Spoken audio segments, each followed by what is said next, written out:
Life must still go on, no matter what. And then, within the Agya Kwabena maba critical issue near the Brem, and then come on a dorsum. You bedding come up, baby. And then, of course, Ethiopia, African Union, or Masuane OAU, Organization of African Unity.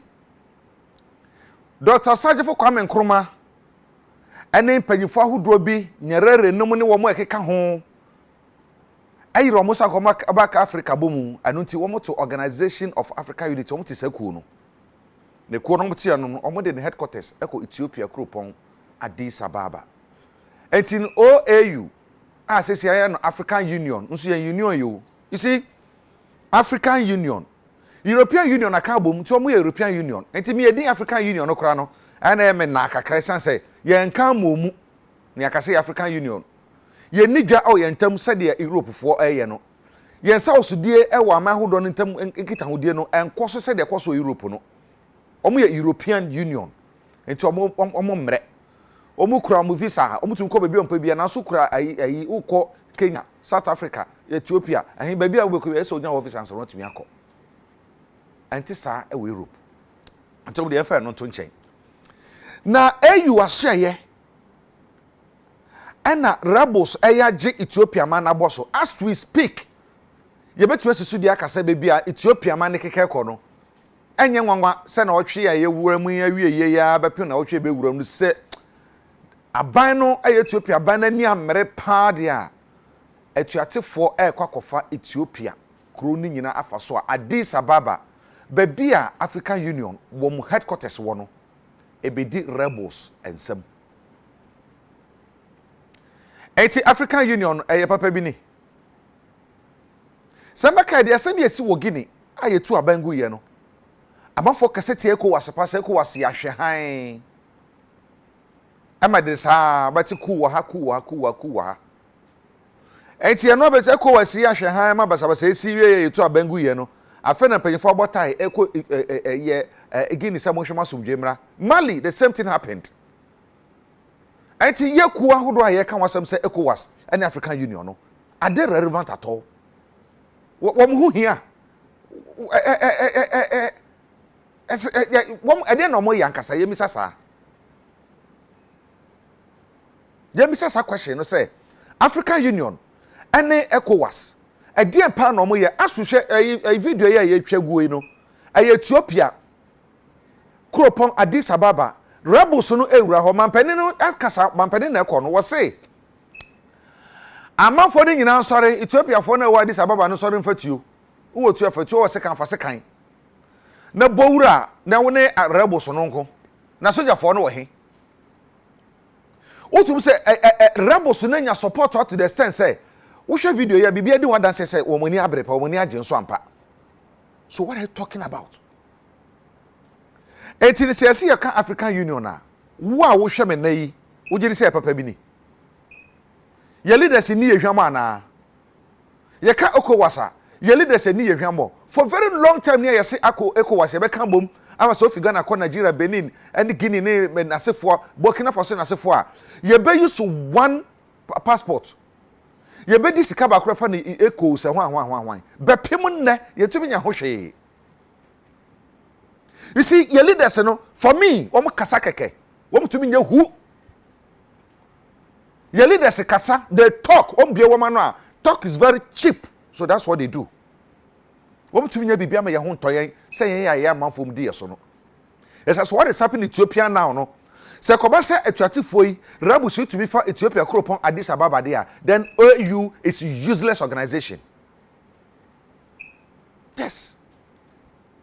Enti sasa ebedi hu komo pa esa se keka kwa nyina no bobaba ewurawura mu kakra hwe ohwe de si Afghanistan na bra Taliban for no ba no o man fa wiem hye o o man fa submarine and fa poase o wo mo nam fam ene cars said Ethiopia de ye hwe ya wo mo nam fam ene won pickups no mu tuo en nam fam aba beje Afghanistan ma no boso. Yes. The issue Ethiopia no the same thing. Woman am fam, woman am wiem, woman am suase, woman am asase ase, woman am fam, no mo Ethiopia man no so ampa. and to signal ben and the send them international community no about Africa. Or Sergeant for Dr. Kwame Nkrumah. Or Kasembi. Or say Bibi Mine. See a Cas African Union. A ye meaningless. Ye Casa Ghana independent. A ye meaningless. Ye can say independent of Africa. A ye meaningless. A just Africa in a kabamu yabako. And Sunday to say Africa independent. A ye truly independent. We are more than slaves. We are more than slaves as we speak. We have every natural resources. Nyeme bia here we are bia nipa betumi na born bra bia no Africa na wo Ghana ha gold, manganese, diamond, timber, natural just e dey na Ghana aye ni nso ye di hia ye nenam de empre bosia. Do we think at all? We don't. Ya dwene park here nya sa.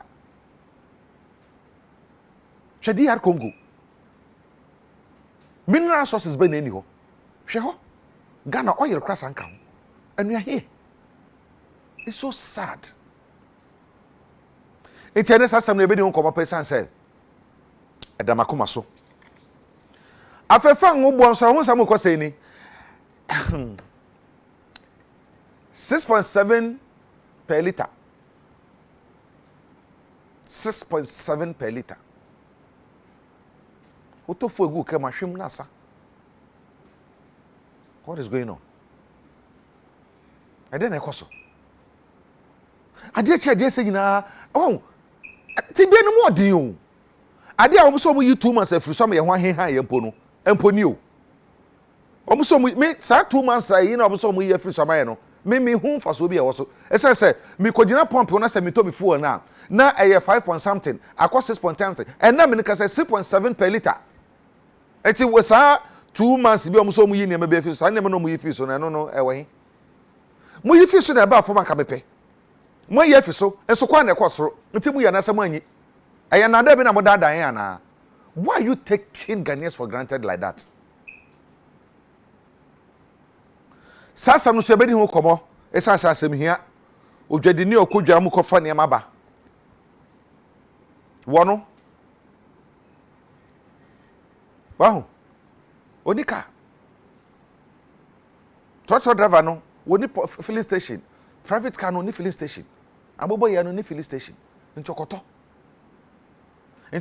de okokofa de aba no onfa bo no ntoso enti se musu mu yi sika bi afi so ma hu atumi ahen for 2 months 2 months no akabo no nyina bebi agina mpo eso na ye kasai fa ngo bo no kwa na ekosoro so tina so wote so ne eto bi aso yi afiri so eto no wahe ayen tro na mudi a kire na sadan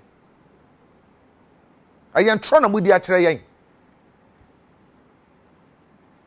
mo dada yen keke na makogina na media be gina ho na ma kaborofo akase mo kan wi a na mo samia yen seb ya jiminti why ye be disasem no so nkomo enam se ma charge kakra ese me charge wonu se ma pani kasa kan no nko anka ye to abanfanyi abankrachefo wonu se mesisi after almost some months 6, 7, 8 months I say to me MMDCs broad consultation in echi no ye reject e binu come famisi kama me abam am che se binu tuatua pa na sa tuo no tuatua no ana mampene so o san ko na chi ne mpanyfa kodwendwene ho se anye bia ye betumi ato aban akrachefo so aba na so sasam ne ye betumi ho bibia ma na yeye ehun behia se edi hu komo esanse o man no ene ye ni abrese pese a chekire no yes asemba ko a eda bamba so e kan wasam digitalization just digitalization no odo sa tu buto digital no ten kan ho ana do you feel the digital in your pocket anyway and you do come say eno so ayasem hia but that sana mema wadura no ma ho ato wo no wabusia nyina ma mo sen kama ma manu ma ehwam no ma min kasem bi ye mo binu betrana se ye kasa mumu ye mo mfa ne se bia se betafracha mu PhD ni masters ni na kasa kasa na maye ni ye ni bi ntie ni mu nyansa ho de bia me kasa me ye krobo edu sei bra mo bi tete kwahye Memorial Hospital no oh minister for finance in charge of minister for minister for edu krobo edu sei so say minister with that portfolio obom se bam ɛnom commission Tetekwashe Memorial Hospital. He was an integral part of Kwame Nkrumah memu. Na dwemu do. Womu ebiebi omunyu mo man Ghana mo yen papa say Kwame despite. Some Kiko and money WWC ni YYT no PH11 so nye bi. Bo obi adwuma man pim bebre. Na ye.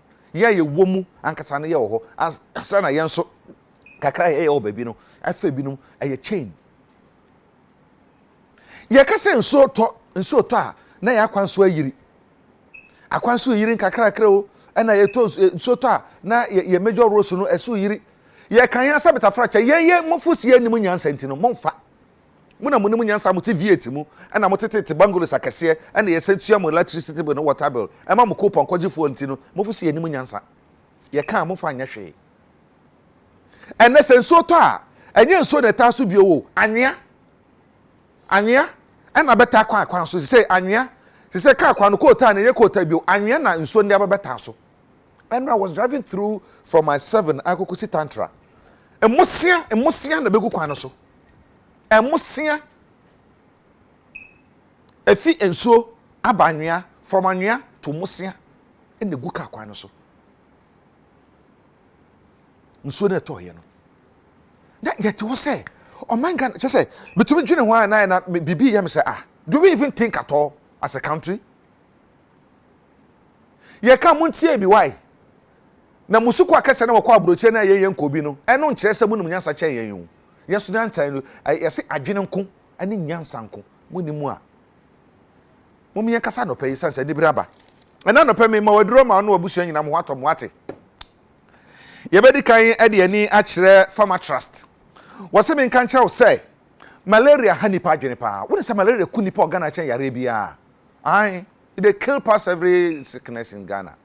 Eno nti ese enu modome ye hoto yen enti omo de lumi trust aba lumi trust no enso de ho e na press de ho press de no enu nie na me na hwe ni yie pa lumi trust fort eno eye press eno empanyifo na enom esansan kwara de omo pe nsuo enti we no malaria bia wo mu bia no oboa ena se ko ba se e bia malaria no kra ya ba na se lumi trust no wadi kan anom bi dada wakutia malaria no pa hyene so mame enti sa wo pe malaria duru ba ko pe betuma age wo no wabusu nyina aye lumi trust hyene so say me say aye lumi trust eno na esa woje na ni so de no se de ankwada wo se kwara no mu ye omde eduro no so ye omo ya pa eno ti ye de banana aye kwadu yi ena ye de afra eno ti sa wo no mu a oh kwara no oti kwadu no taste na wa mene and first strawberry enti banana and strawberry say nyina ede ehwam so enti ye de afra mu say da be yankwara no betumi anom enti bobo no man nyina na wabusu ho ban efi malaria ho afei obi wana na bofro no odi kakra me bofro me ai so di maku ehye pa so still na bofro no obi ana hotumi ya ne hene saa obi akakra na sabe obi didi anopo mfa ncham na wafe ene nyama keten say akwara wutu say wonya 6 years nso beka so 2 years wonya 8 years so beka so 4 years to say wato ape ensunsu agu ne yamu no ho ensunsu no hye no so moto kosia na kosia na pai na omuso anyini wo nipadua num yafrunum se de yen so ye wo yen a yenyinsan yen ewo yem yenyini no sa na sunsun sete na se wo betumi abọ wo ne wabusu ho ba sunsun ahodo a egu yem no wo mdo so ye wo ayi baku ya ono ni din no aha sa kwa we tapeworm wo nyanya ana hukuam ono huku nso no na wawu roundworm no so na kurukuru na she inside wo na hwepoam ono hwepo utwa ma wo yafrunu mu pinworm ono so pan so na wo na fe threadworm no so ahoma na ochekere enti sunsun agu yem no enya sem kuma edro bako pe ende betumi yi ensunsun nyina firi yafrunu mu from kosia sunsun kosia na pai no wo nyini no aye bako pe eno na kura mi Trazor 400 eye busuan chemfa senrei farmer trust 4 ene ade aba enti so pe dodo atu a obetumi afra omo 0561 088 663 0561 088663 and after 0561 088666. Yefiri hɔ a na yekotwitwi yese yenum be yehwam pa. Kojak farmerfoɔ ade toothpaste makomako 3 miensa na ba edwa so a wɔde buama Ghanafoɔ enum ayehwam na yese fitaa na yenso ye kasa amanfoɔ hu sɛ yenso ye town ayi otahwe TV wɔ ho emaya sa Nollywood fo ne Gollywood fo ne Hollywood fo ne Ethiopia wood fo yi omo kasa omo se fite secret ni abako pe koja farmer toothpaste no mtwitwi won so no omo nka nkyere enti ni yenim ba menim enti me na mo che sa opesa wo se fita ade a na wo se nya hoɔden wo se achi nam no ye den na wonum ye hwam a paste makomako miensa esi manimu yi eye kojak for paste yi eno na mekanfo de ma se koje ne bo nso edafam pa na kojak PF esia wo ka bibia na ye zrzr wo nomade anyu a agyi wo nomade ahia ai jese wo hunu eno na betumi abo pa e ma se achi nam no ye den so eno ye 6 cedis pe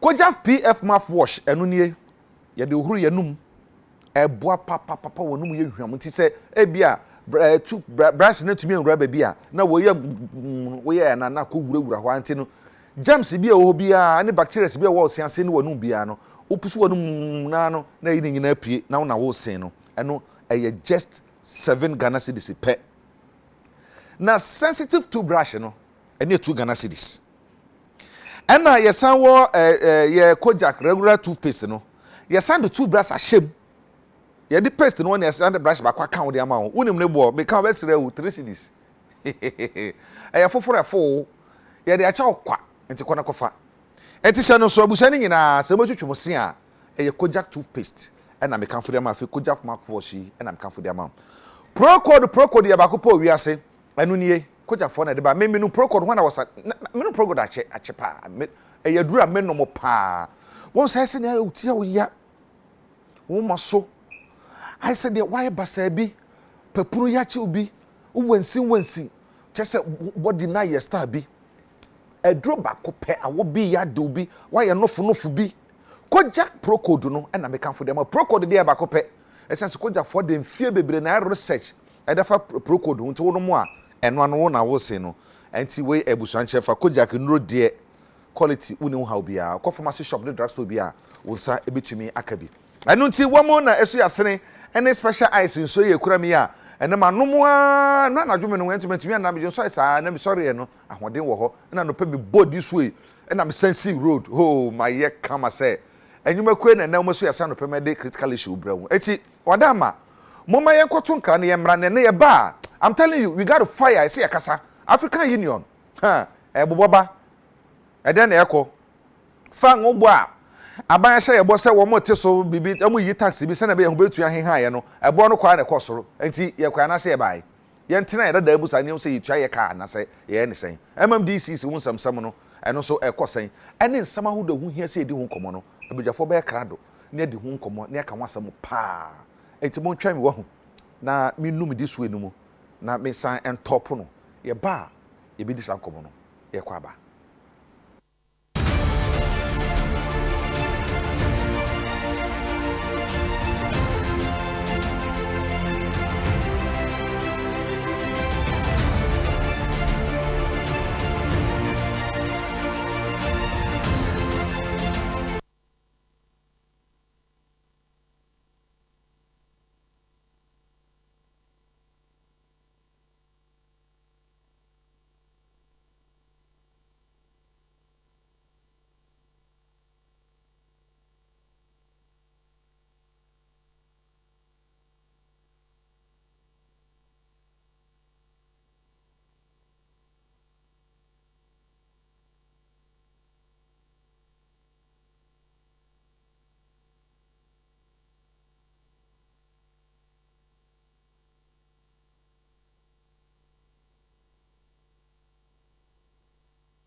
Agbe, o te menka.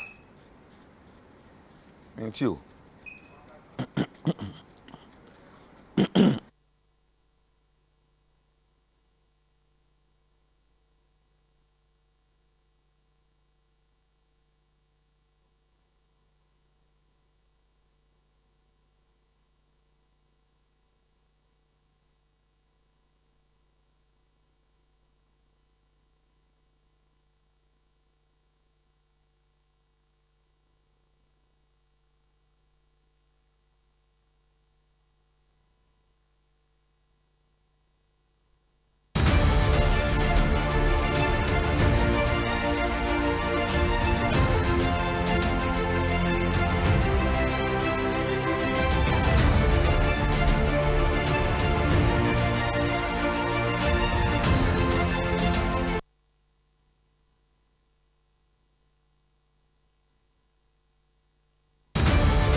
Ewiade shimama yeda mo asese munya bratwen ma yakoto nkra age ya home kakra na ya ba febra so se ye na bedwafo hia na yedi nkomo na ansa na no ene eye Rita Osewusu wo dansoman ene eye wawoda happy birthday Rita Osewusu ye nkwantintin ene ebisade ama wo na no pay pa Rita Osewusu wo dansoman. Today happens to be your birthday. Happy birthday Rita Osewusu. And na enran so Eunice ejikumu hene wo sunyane tanoso eho nurse na midwifery training school eho na wo adwuma wo sunyane tanoso enti mayu efi okunu kofi ene okunu no mu ne nkumafo nyina ne wonsew no mu ne menso mayu yesi ma happy belated birthday akoma na adukura kofi mu no so musa wate mi se ebeyeye na so na me nua pani me nua brigadier general Moisi yedi ne mame ne yire yedi ne na wotweda anti brigadier general commanding officer commanded the southern sector of Ghana Armed Forces ti ma shedin pa ne ye nyina beta wachi ne aye ma no aye fefefe na ene boma menya omo ofia me no medi nkomo yebekọ zoom amanone nso sanse ye nua David Agbe or a local government expert ene yebehwe sense betumi aka no via zoom na ka ene di nkomo afa MMDC sinsemi duabro ne ne keka ka no famisi kama me ne Ebrako P special prosecutor nsemu a after broad consultation na chi kura no ye reject bi no nasefo no eni sketu bi ekokoso no ye bidie no ho enkomo ene se yebeto aba e de yi aba krachefo no eno so eyasem hia no so yebehwe na etumi edi ho nkomo pa ti ebe try se bitu enya no via zoom na edi san komo no enti ene me benkum so eye Kwame Sompa Esquire oye lawyer ni onukure ya odini eden Yaw Sompa Kwame na ebi mpetwere ma me Yaw Sompa eye lawyer ni esan eye financial expert wa bi osikase mu pa o me benkum so bi obi osikase bia wo hu ne top a na wo de hye no so na tade o hye no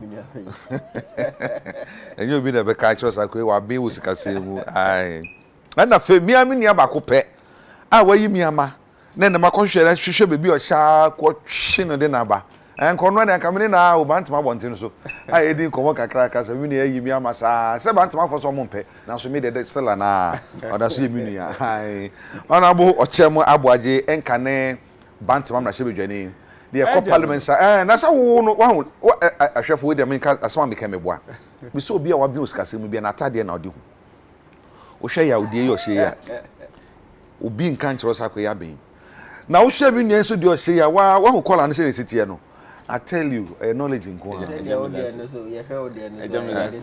I me de na amamere kwan so de eje unia wo bodwuma na me hu wa che sa adwuma mu de wa he ni mienu nyina ni mienu civil parliament ko fie no say bank na say che na kakra covid buy no na ni mai ga from kakra but ehye na 2M Express car. Yeah. Mudija. Madaroma. Mudija. Peja kra. Okay. Ghana for Daroma. Okay. So no so ehye ho ni manema. Na ehwede bit my abo my Ghana. Okay. So they were wonim no. The Ghana for us. The Ghana for us. Patronage. And ye bedi komo bi pa na meka o TV so mo bi ate. Me nua e meka. Ona mi nsuro, meka mi nsuro.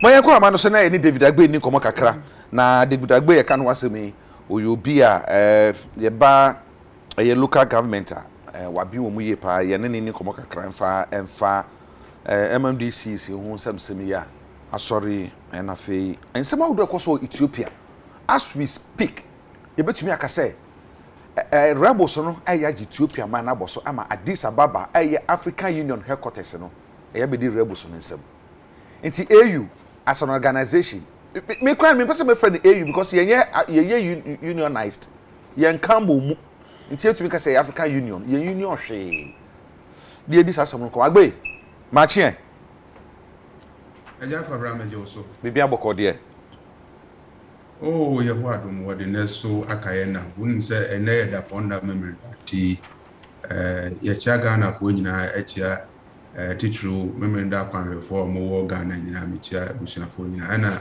madam fo ayi honorable Daniel Ochema Boaje also de madam fo won se Daniel David and Abraham na Nyankopon ka say omo ye ne nafofo pa nti thank you Daniel de ya na me hu na mani age ne campaign is so me support say bantuma de we bantuma ni edition nti bibia ni a Agya Kwabena say o de wo bantuma dwem na ata akọkọtọ ayi ko bi ni momo ne kakra what is the bantuma abrante me market so kana ka me assemblyman bantuma market nko wow essence kwan no ho na ma na ton ne manyi obi animi me do na me see for me kura rubber bag tuntum nti say tomatoes na me to say one seed me 50 pesos abode so asa nti me wi na ayam ma ko bi so na me fa ni agro kura ura inside a woman bi anti akua ono na kaku na no ton tum ko jim kaku pa de yen krakra wa beti ase ho nti na eno ano no wo agbe kura so na kuma so tato ayi pa kwenkwen agbe yen hwe MMDC si hu samsam ye sorry ye ya wadi akira abepem sabre bebi aye wei ewi ase no ye reject ebinom nso emprenu ansa ne yaje wo mo ebinom kra de ese won kotu asika ama nominee no kra se fam sika ma no fam sika ma me a mini wo bi ka ehun sem bebre ama special prosecutor kra to nsa e de afre binum and de tetetesa upon all these broad consultations ebepem sabre ye kasa no yetumi anya dodo no ase yaje o matum ene ya reject kakra bi ususu se ye beka se sikatue ekoso a mo chesa mafo tue sika eye animsam na so kan mo so oboa no se ye kase beto aban akrachefo so aba ebre no nie ana so hwe a ne ye ne be den ama yen Agya Kwabena ma me nka ne se no kreni me share those incidents that you see here district municipal assembly elections no ABC summary no kreni me read a whole and this is the West district chief executive elections Ghana for yedi ni ehun titriu Ghana for asebi na wo mo ani fi edi kakra every time you started decentralization concept say Ghana nkrasi amemu any nkronkuma amemu ayefe no district elections no ye sha see from 1988 ede ba do constitutional era 1992 constitution ye to aba hodo ebebre no Agya Kwabena we pa ne baby aye dua aye nyuno na ma Ghana for ehun ne say debi baby na ma yi de baby aye duro no aye tro Agya Kwabena yensua political science yensua governance amemo ewo wiase nyina no titiri no Ghana ne yete classroom a yensua political science no ne yenim say during the Rawlings regime yesu ayi polisifoɔ akɔbɔ nkurɔfoɔ sogyafoɔ akɔtiatia nkurɔfoɔ ama nso na yɛ ka ho asɛm bebrebe enti wosua political science na wokenkan Professor Marco Kwenom books ne ho akorɔ no na ɔbɛka ne sɛ ebia sɛbi Rollins time deɛ ne biribia sɛ wɔ wiase nanso so no Agya Kwabena wohwɛ mpɛmpɛnso a yɛduro yi a wotimi ho sɛ ne Rollins baabi a ɔwɔ no deɛ na wɔyɛ abɛn heaven koraa ne sa sɛ yɛto aba nɛ ɛwɔ Ghana district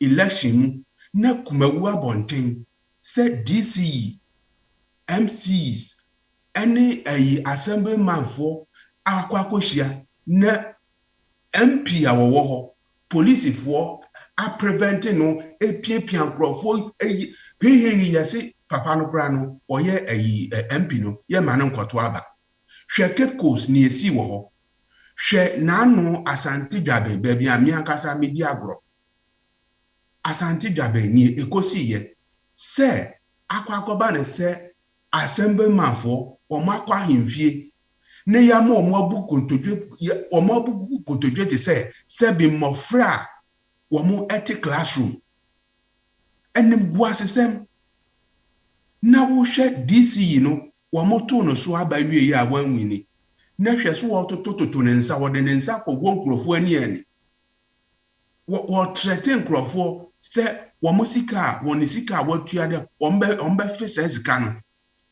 nkura ahodoɔ so a esisisisi yɛ si yɛbɔ nkurɔfoɔ yɛpiapia nkurɔfoɔ na polisifoɔ titiriw ɛno kura na ɛha me polisifoɔ di ahim ɛwɔ mu na ɔmo piapia nkurɔfoɔ bɔ nkurɔfoɔ ɛma nkurɔfoɔ sane esisi Cape Coast deɛ enti Agya Kwabena wohwɛ saa nneɛma yi a na wɔbisa sɛ Ghana no the concept and ideology of democracy titiriw sɛ yɛma decentralization concept no aboa na ma mpuntuo akɔso ɛwɔ yɛn nkuraseɛ no na ɛyɛ corruption ɛna ne yɛdua sɛ yɛkɔ tua sika yɛsɛ 5,000 yɛso 1,000 Ghana cedis obi so 2,000 atwemanwa biagya yɛso first one ɔmoto yɛ ɛwɔso wɔsese sika a wɔtua yɛ a first one ankɔ yie second one na ɔmotuatua sika saa na kyɛ sɛ baabi a yɛduru ne deɛ ɛyɛ corruption ɛne yɛduru mu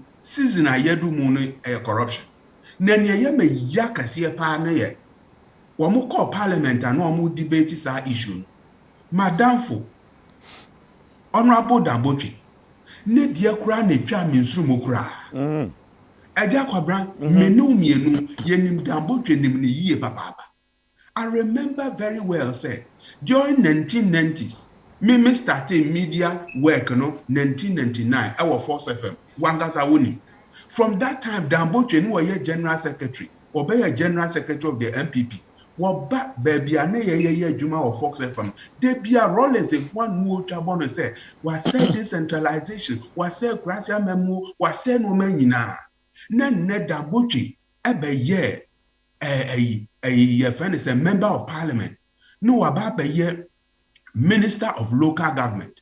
Na akwakoba na say ya akwakoto aba ama nkrofo tuatua bribe ahodo sa no okọ parliament na ye friend say piemu a wote parliament ko busa sa de na woka kire ye friend say speaker of parliament ni say eye na yakra say speaker of parliament admit sa question no ama nkrofo edi wono ne political party atem titru kra ne say wasi asemu a abaso wo district chief executive election no grampo no MPP amemo anase MPP as a party kra no ene kwanso obia attach the party to the criminal activities ni no maboni a ekoso because enye party na asem and me busa say how do you dichotomize between the ruling government and the political party no because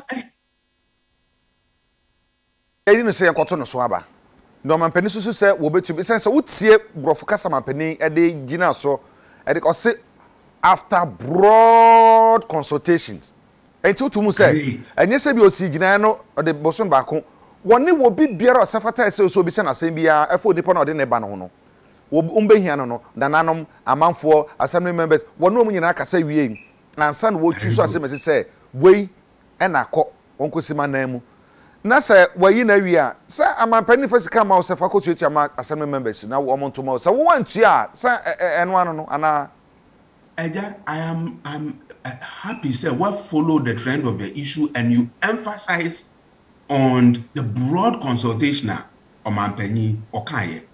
Because this is the first time in the history of Ghana, if in 1992, our district chief executive elections, no, abro 9 months, mu, bosume bako krong, emu, enye duye, emma ye nyina ye de pressure si o Mampeni so, and was say Debbie, media me broad consultation, mene nananom, assemblyman for, Ghana for, enyina esaya dwen, said ye beya, bibia beko totin. Na fei after 9 months ne bosume nkron eda toso edumotwe asesen ansa no Mampani oyi district chief executives wo nominate wo mo na fei wo mo koto wo mo so aba eno no adane corruption ja edi ena manfo kwakodi upon all the consultations awomo eye nyina no. This is the worst one. Akwakoba ne say amanfo tua bribes, amanfo threaten crofo, police for ye jidise enka baby aye drain die. You see your democratic policing all over world womo practice democracy no. And this is a time a police for intimidating crofo to the extent say MPs and I say MP awono wakwakoto sa aba ne bikura no police for a pianist in China. And I ask myself, what is the responsibility of police people? I was high election. One a responsibility they say, one more prevent they say, baby bonnie be enkoso. But to the extent say MP no, I will know what your friend is saying, kumewa bonting. MP no, one more preventing is one man nkotunaba. I twitwe na mam UTV any other TV stations in amunna mu yi sa de ni mebi Ghana for hwe say eye ba ko pe betu aka say ye de no toto ho a say eye one out of the many elections some year ya ti we no betu aka say betu yastic betu agina so de aka say eno na mana was about 200 and something MCs na fancy mu 10 pe and 20 anya year Agya Kwabena mesrew for wani ba ko hwetuam ne atie ne se wo hwe ne course wo dwabe ahefie asante dwabe na meke wo hwe ne course wo dwabe ahefie wo hu sa ba kosam ne da se wo hene ahemfie ne atwe assemblyman for be se edumienu ase edu akotena ho enye so omote akonya so David mehwe bi na after that no dwabe ma hene so de nkrata ba bonte che say perception all out there say AB abontin say omo bebu nkotoje say ye pa acho say yanto aba no amfa ama abankrache no no to mu kotoje na nya nokore na mom de ko bai ne say na wo mo epa mampe ye nana ne chew say wo mo dwantoa no say boni bi omo ye bia na ade bi omo ye ya ama sumdwe emma potem ho no wo mo sere dwantoa na nanu panyifo say omo hwe enka bi mo say na be ya asumdwe betua ba no to mo bu nkotoje na mo na nya say bi a na mo pa chew say abi a nana yanto amasimesi yanto mo bentini ntra mpacho we dey ahwefo TV ifuni ayehwe eye ba abankrache ne eko inside ese MP ne ma no enko no MP no connect basoa nyanyafo basoa wo kwa ose MP ne ma ne enwura asembe ho bebe yeto aba no eno na yehwe nti agbe obetumi atoa so na watie de adwabe man hene kan ye no so a na wo de no so asoso amame Agya Kwabena no kwani dwabe man hene eye wo hene a mepenasem papa mamenka ne se omampanyi ayi first council of state 2017 eba 2018 organization amedano Ghana Institute of Governance and Security. We were the first civil society organization dwabe man hene a wo ye council of state no we invite yen emiebe presentation and my council of state members. Yen the first civil society organizations we invite yen because of issues ani e kan wasa. Enti dwabe man yen de me kan ho asem a metimi aka na se wo ye papa me pe no asem. Nemom enkrofo a womo yesa enoma bone wa hemfie wo noma ese na nadin to the extent enkrofo be se du womo apukotodwe wa na nafie patch was sa district chief executive election na nakadie na de ka ba ne sa ne yede ne hu ba be frade we election abato ne yakwa akoto na ba ne san na yesen krofo nkobu kotodwe because of say omo anto aba ama ye friend so omo preferred candidate enti Agya Kwabena no ma akoso ewo district chief executive election we no me bomode se daachi me twire bukwa saa no ma nyina me de bebam saa mfonyi a wo yie nyina no me de bebam ama yensen na ho e de amaga na fo se be ye to aba 2016 2021 district chief executive elections no ma boni we ne ekoso na my di copy akwa honorable Dabotwe say wono a wo ye local government minister ne penso and sa no ma we yesi. And I will document all those things in my book, Ametre. Eti near akoso no Agya Kwabena no krani ya adwere ho sem a me gidi se menua ya sompa ene me madamfo honorable Daniel Ochemabwaje no wo mo beka no krese de no krese tie na o kasa wo beka no kasa wadwe na wo kire mo so be kire mo adwene wadwe kire no mo adwene kire o be kire kire ne pe na wo buza me see me kan say menua no beka ne say de tie na ama anti sa wo kasa wo mo kan sa na kwai so wo hye o mo say de wo pese o mo kan so o mo kan o mo so mo adwene kire mama me say we say wo gidi say abato e beto de ama abaka chefo na betumi aboa asisa wo hawo ya no ana unim saade we no no kwasam say miankasa His Excellency Nana Danko Akufo-Addo wo ka sa asem no somewhere 2012 2016 election no ema MPP party a wono ankasa wo da anim wo mo ade ato wo mo manifesto kakra ka say wo mo ba entantem no a district chief executive elections no wo mo ba ye said the Bayer Ghana for nyina betimi play critical role in it. And the first time in office, Omanpanyi ewini ye enya members of parliament no onya say as a 169 you say more than that. Awonya majority. Awo betimi pass any legislative instrument via our parliament.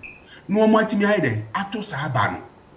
But Omanpanyi abunani aguso besi ne womuntimi to saba no ena Ghana for asaye na dom ama second term in office asaba eno kura no wasanya 138 members of parliament enti mamenka ne se Omanpanyi de Ghana for adom no ama adom na bro no so na twantimi anya sa de no a ena menyi ne se Ghana na bia betimi asu aka ne se eno no so Omanpanyi anya eye Ghana na bi na asi ni kwan anasa amanyoko bi na asi ni kwan eye wono ene wo hu ne se saa de no kura wo kan ye no no kura ni sabi enya ade ana wasi studio na wo kan de Ghana for ani keke because first time in office awanya 169 members of parliament madam Daniel Ochemabwaje eka ho no woka financial issues for parliament wo sorry ame wo kan the microfinance institution wo kumase abonti wo kasa no manyina no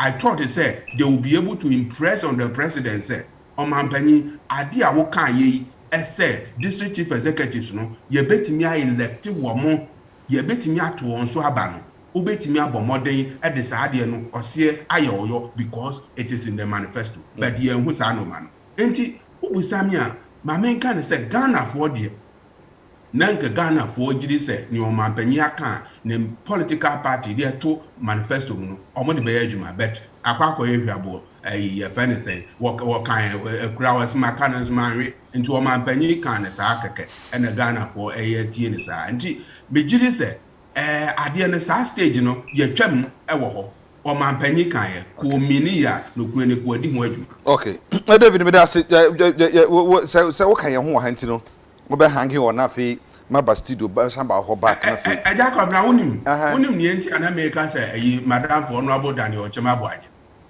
share historically Daniel Biano, said Bible mu Daniel, do all kind of lack of him say, you know, why if you are kind of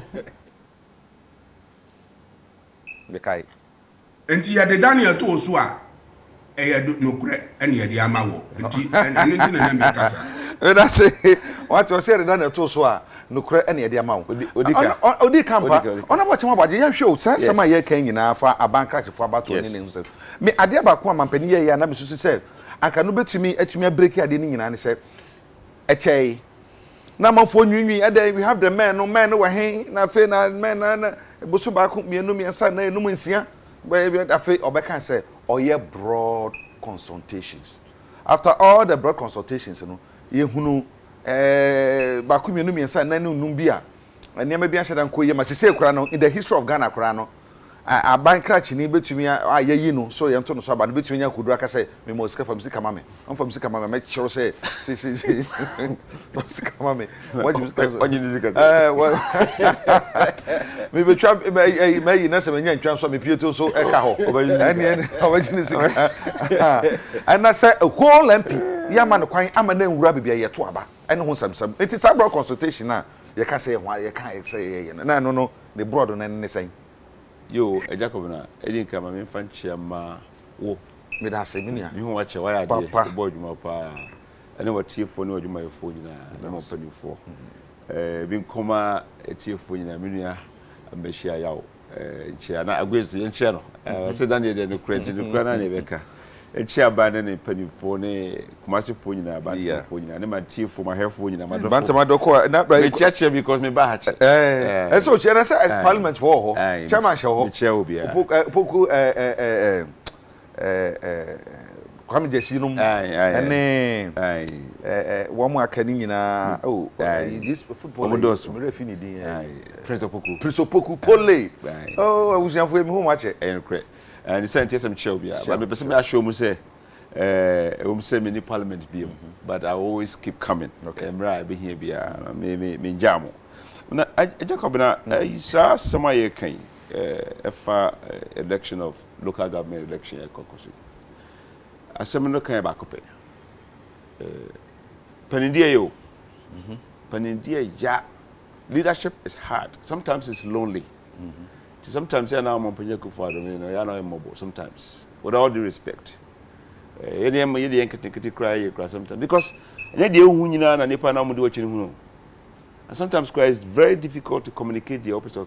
A team you want to communicate the kind of cry na 40 nti washa wo de ba amammo mu no Agya the credit ha na aka enye bia obedu amammo mu ani nyina na obetimi adai aye because of enema bia na wo abonte bia na wo hu ana bibisa na mom de wo ye no say wo make good effort eye de o ka se obeye na me fi say no so na ye de ye ayi a measurement ne dia make say MPP are buying under Mompanya Kufado. The first term, was the best. I believe in the second term, so he would do his best. Term simple in the area. And then Mompanya Kufado and come fire your friend and say, say local government election. Ya kone yanko yishe won hye. Ne yakotwaba. Baby I make us free no Agya Kwabena. Yes sir. Make us free as somebody as said Nyanko Padama Bantama for that Roma. Manya kwako parliament da.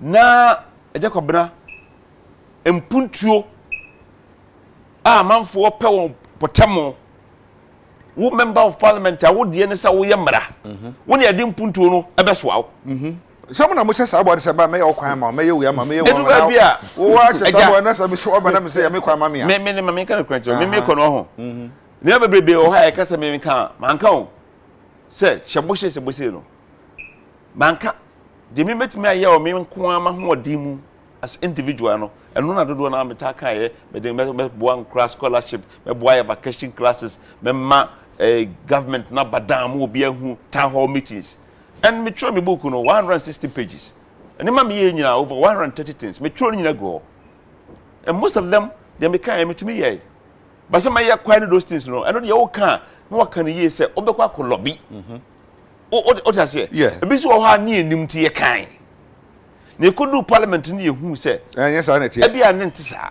nti me sempa ni die ya no ntudu ba bia na waka se de tie no but the point I'm person making is say adenti na wono MP na adwuma no se wo hyemra na empuntuo no eye DC na adwuma na ye DC ye na se metropolitan mayor bi a wo ba bi no ye fa nkosoa no na ye de be soa MP intermediate o man panyine gira ya na wo tu anamontu na wo tu fa se yento ba no na me support papa eno ho susanso na ye hu no aje na ko bae ntimi me fi se yenya akonya se yenya nhihye na yento ba se along political parties se enye non political parties Agya we have to go back and look at it because say Agya has say ye to ba this you know enya aba no nko na obepese obeplease no you want to please the people omuto potem ho a omuto aba ma ho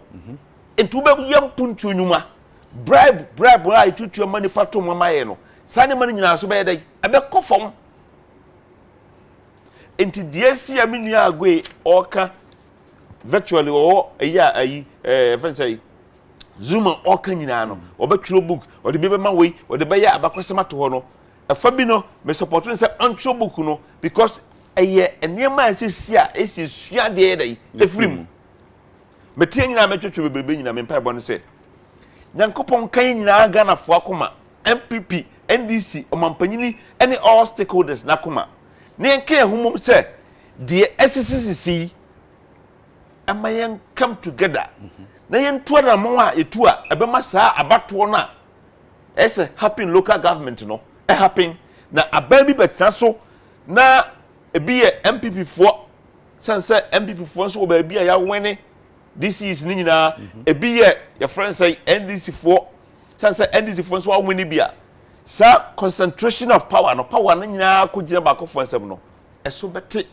ama obi anyam abamu no unchefa power concentration no so be dey bete sa corruption no a more of development and me I see all these things are happening say ya to be so aba ya manfo tua bribe and kasam ya reject a delay those things ni na no ya ade am fi say a opportunity ma yina every mistake or every year lessons be afru ababia no ya kwanya man say Ghana for let's sit back and trust kwamba so na this is a appointment no and election for so ebe ye nto sana mo no I think the time is 9 o'clock time na so today akoma nyina no me hunu say e akwanya maye akwe let's go back to the drawing board Agya yen trase yen kasa MPP NDC civil society mo media for what can we do from yesterday nyina what can we do one ye sha sese pese ye no anye ye two omapanya kufo do nya second term no akwanya no a delay oba be chechirem se wanye se bia opese o delay na mamu ana mpuntu ode bagana na mum se obetumi anya ntobose ehu mpanimfo na mpanimfo obeyi omu no yaje tum tentem no ekowiase no dodo na yaje omatum tie mom nyina yaje omatum nyina congratulations emo mutirim kwa but the big problem is free aba MP kwa kwato aba say man nko all those issues na baba no for me and where I sit I think say yakwanya maye say be sua bibia furu as oman as a nipa as parties na yetumi etu anamon anamon na mampanye kofo ado ani so ade wo hu ya sebe Ghana fo emu bi yen hu a yentimi an support no and apie no this is the time is 9 o'clock let's go let's take advantage and make it better na MP yina oko parliament wa focus on ayi law making yen hwe ayi de see ya honorable Baswa owura hokra yesi yamani wura there's some kind of mentime ho asibi ewo MPs some of the constituencies yes. MPs and DCs MP versus yes why should it be say who DC no would represent aban no and am na shebe dwanu no so akwa no so hyehyemra ade na ya na mentime ho asita basa is it because we be political ambition say opese ono so be ye MP anase MP no so epese oche so ye MP ntino oya ma DC na hunu say onyo bia na say ode the influence be hye ba bi ma what causes those things because you have been an MP before Agya. Yes sir. Kama min ka ba mu no. Democracy no. Nipa pi nti ase. Ghana for be nti ase. Agya. Nipa mienu ekoto aba, ekoto aba nipa mienu so a, ana miensa so a. Dodo se na be we ni. Baako be we ni. Se nye de ya mienu ana baako be we. Yantuma o kono ese o ye wadwene. I can win or I can lose. Bantuma me ko ya me nuanom me ba foforo a yi anaboko fusi nchen. Ai ma me kwanya yi. Me dase. Edu se me nua sanso ba. Yese wo chem gyanchen. Thank you. O gyanchen ye moa no. Wonko. Agya. Ba ko pe ne ba wini. We have to understand. Enti se ye kwa bato na se saade ne hye tiri mu dia. De besi bia no na oda Nyankopon ase na wato aso. Anye do or die. Say do or die. Me kan no, me di si. Okay. Na me di se besi se. So we DC wo potamo. Na wo MP wo potamo. Na bia obi fi se obi be so sponsor obi na se obi titi obi a. Etimi si. Ye ko election bia no ja enipa bi be si agina ye ben election bia ho no MPP ye be ko primaries ahodo ne ebeyi ayi flag bearer ne ebedu abi no obi abesi gina na obi besi ye wonsi ye kro wasi wodirim obi support obi ne candidate betumi awone obetumi elusu ye wi a ese fa kwa bi su mirika so ne ye ke hubom ne fight behind the one no ne ko yanim na wodi si ye wotepotem ho ana wo MP wo no wo hye mra modwom man kam ho mo man fa mputu ma area ho a ede na mo yei koto tokwa sade no de man support da me ilusu election obantoma me free parliament December ana me community asase ho Jubilee House bema de na me ka one time ase no ana obasen so me ko no office me na me panyino sebe me be MP ansa no eba efiemu kra no se me na me panyini but I want to me nua no ono na ede ama no honorable se me nua de na me pen se enka wo beta aban nchen na nka wo de bia free aban mu oba na nka me susuma ye MP na me so be de bi free parliament aba ya nte ho ase ya ko wie wodi nkonim you have my support meboa wo sakwanya bi so ha obabo me ne be ya aboa me na yen san fa bibi mra bantoma that is how it works. We have to be mature about it. And the democracy, I say, when I catch you say a election within the party and now within the constituency, not DC, any MP, SECO, and now candidates are back one way, back one year, SECO. We have to find ways to work together. And that is what it is. Until I'm saying, you know, democracy. It is only one person a day at the end of the day, winning. Or when we have to come together and support the person and go to support the country. That's all it is. Yeah, way. Yeah, can you know what can I say? I say, more political parties here, and I say, 9 solid months. Broad consultation. In terms of development, no, a bit static. What can I say? No correct. Or be a caretaker until a full house owner, and I so be a wako fiura. Fiura to me, ye be open the fee, but so a caretaker to me, Yanisa. Ye tree mutants and a tema, you put on the Sanjika Crabba, what can I say? And yes, and a after 9 months, you to 2 years, no, the SCA, young Pene, and from Sikamame, I need a titisa. Man Penus, nobody can before be president say, or share can say, Ubit me a year, Amayato, a bankrupt for Swaba. When your opportunity for the first 4 years, you she to me and see, second 4 years, and a day anyway. Dues for seats, or between who be a sunny as a Jameda was the number that here for so I say, Minium penny for me and where the can maybe Ghana mra kuninimu and person me share in common as if he ho. Okay. Because in Pembebre no ya e din common na ya na yehu ye tin ya mani bi ase a ebebo an common no.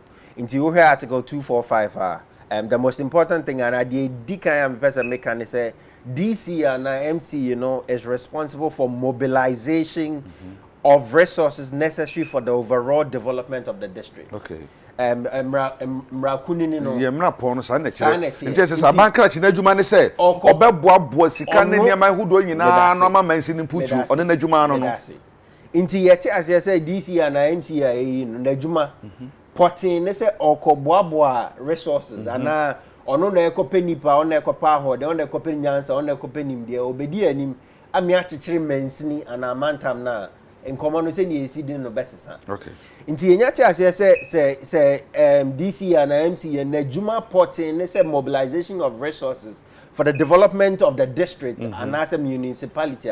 The question is, Kwabena if was a faso, epe nipa sebi owonimde na obetimi edi mensini ana mantam nenim. From 1992, I think the constitution is very clear. Article 248.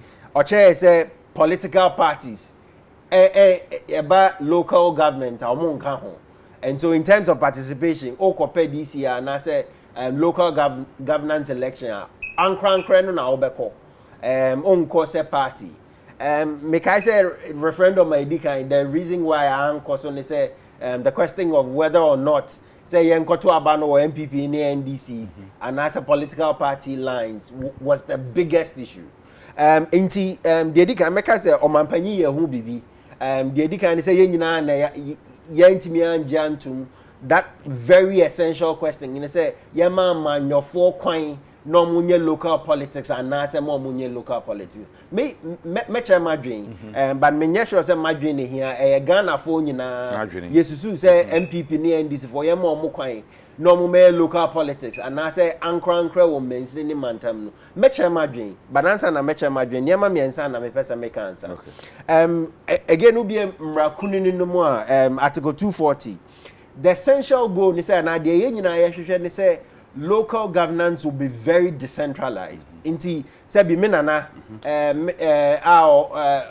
amafami or asante achima wefim se minana agogo mpota mu ne ni nkan kono kwan be no befa so ana se me papa side dwan kwanta ne omo kwan be no omo wo mansini ni mu no ankasa mpumtu omo ankasa befa sa mpumtu no ma ye ho adwuma inti ye gitum se de ye hwehwe ne se ya peso obi o Ghana bia fa Ghana mpuntu ho asem eda na koma so inti kwan be ne befa so a ye benya ye nyina aboabo no the argument being made ne say party for no na wa hode o mo de boabo nipa no inti MPP for wo mu nipa NDC for wo mu nipa party bia wo mu nipa inti o mo na be boabo no to generate the interest on local governance. Some also think say sebi we MPP ni asema obeka bia NDC ni nti we NDC ni a found ni nyansa obeka MPP ni nti ye design division no call local governance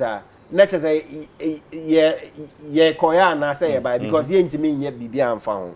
But again the question is capacity and the capacity of the person nipa ye you know pain brain omo aye you omo for DC you know one of the main reasons the reasons now was they have a good harmony with the triad party paying for MP any district council no, so they can coordinate the party come here say omanpanyin the appointee with approval by 2/3 of the local assembly. The question really is, your drum pempen so be a 2 year nisha mensini ni munyina ni akase sebi krachi owahanie ye hwe we betimi achiche mensini nti emfa mana na ye nyina nim se nyesa nete ye hwe MPP ni ana NDC ni what you any dues or your party ni watana party ni match say no why nti yema nenko I think that is where we need to change on your status yes sign adwin fi me madwen said there I was say to aba misal susu say e kamen kwa madwen there nkasa baton yema ankra ne nyina because na ko yesi bia asemesi nim say party A party B okay into me madwen because of the evidence we've seen in the division partisan politics ediaba into MPP ni NDC ni partisanship no sebi oman ye wanim before ye wan sebi anyansa for MPP ni NDC by camera say ye ntimi mboa ye ho ano ye ntimi maya dream sai so obi kan no cry wo party A ni party B mu cry ye nim say ye no cry nko for the sake of the partisanship ye ntimi yentimi maya drain ko ba bi baako inti for the purpose say DC in senior medical kan article 245 ono na ebe boabo ya no mobilization of resources for the development of the community inti ye ditum say ono na adwuma pote enye parties adwuma na adwuma pote enye sebi say oye MPP regional chairman ana constituency chairman na wawo party ni mu no atua ni dues no ye campaign inti ne de ma no ye gitum say na adwuma ne say obeboabo ya no ma ya kekere ye mantem mo a ye nyina ya dwen be ye say hwan ne betimi aye enye hwan na serve party ni ye into the moment we get that conversation right na ye nyina ye yi obi a ye hwehwe nia sebi so onye party ni kra na ho ode ni nim de eni ni nipa su ni se ni oni nipa city enti obetimi aboabo ya no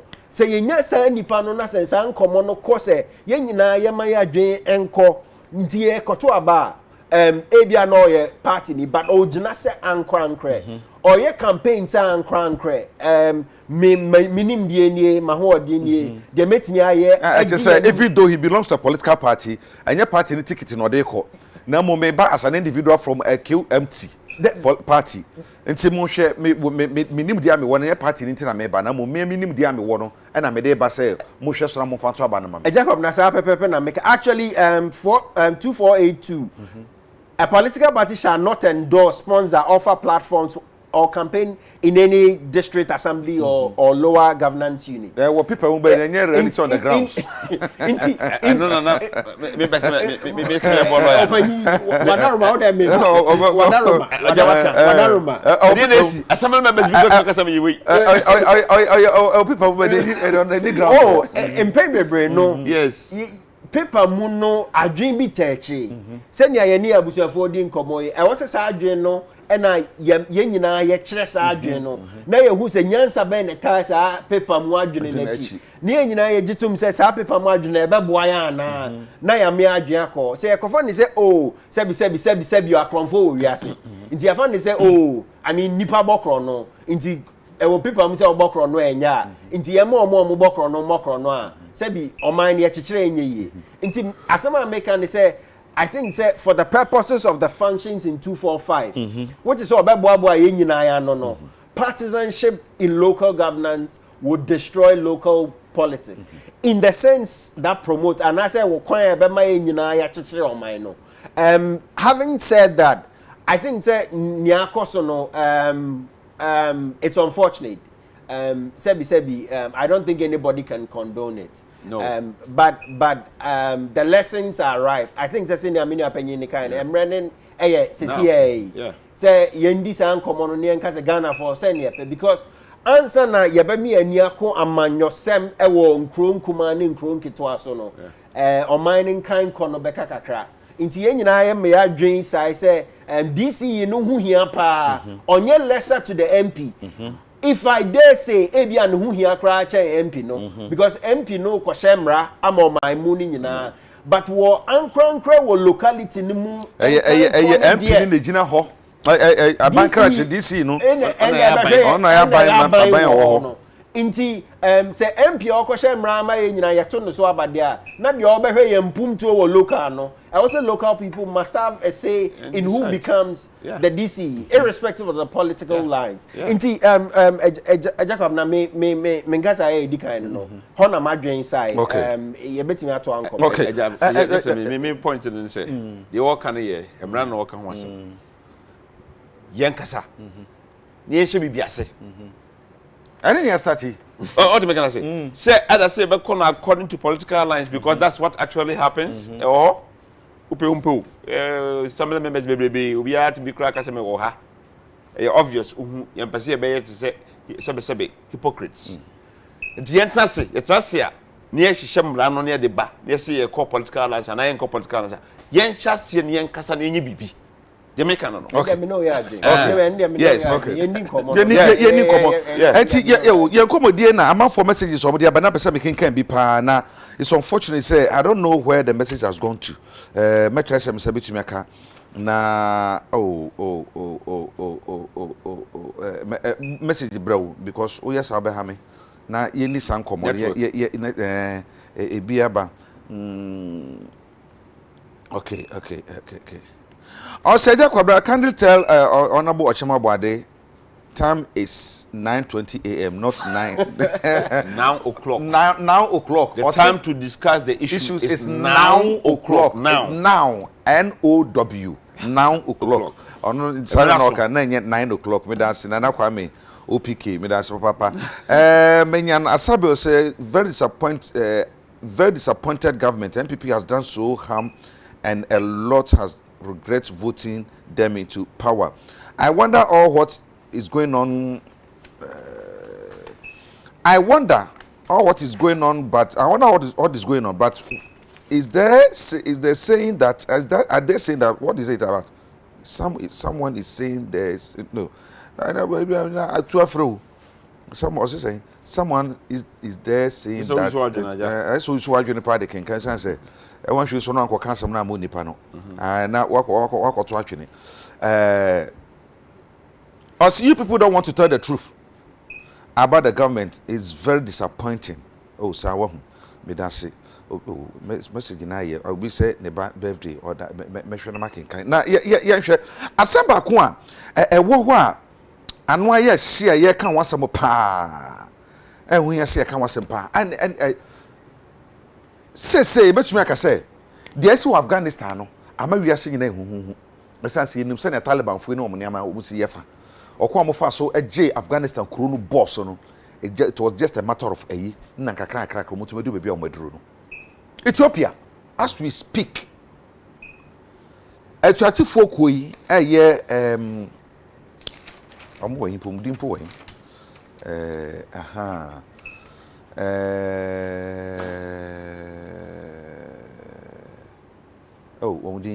what the me pedi na me da tigre for no tigre for no sese aka say no wo mo yaje Ethiopia kuropon Addis Ababa boso na nsenya so na Ethiopia mampani yakobo na baso ati Samuel last year on yakobo na baso Nobel Peace Prize the man no say na nsenya na yebo na baso and two the entire Ethiopia in some na aye nebresam ne say that is where the headquarters of African Union no ewo etimi bisa say do you have to even call it African Union, AU? Because we call European Union now. Wama kambo mudi dwabom obi fi Belgium call Holland there. And you afraid of calling Holland for visa no dey akọ. Anambwa. Or the train and the car obi to the do CCI. Or fi Spain call Germany and you afraid of calling Germany visa no dey akọ. Womu tu kwan ko ba womu di dwabom obi di how bia. But Africa, it's almost from European Union. Omo unionize it. Yati ase.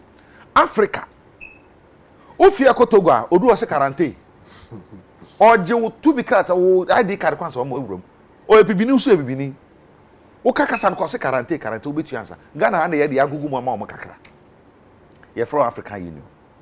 Can we call ourselves African Union as European Union for from who? Esa say rebusu to be kwaji Ethiopia kropo Addis Ababa boso a. Wo mo age AU no headquarters no afa as rebel groups.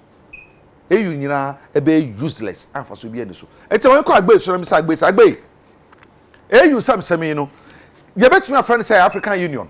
Do we have to call it African Union or a demon say the man pay what is going on?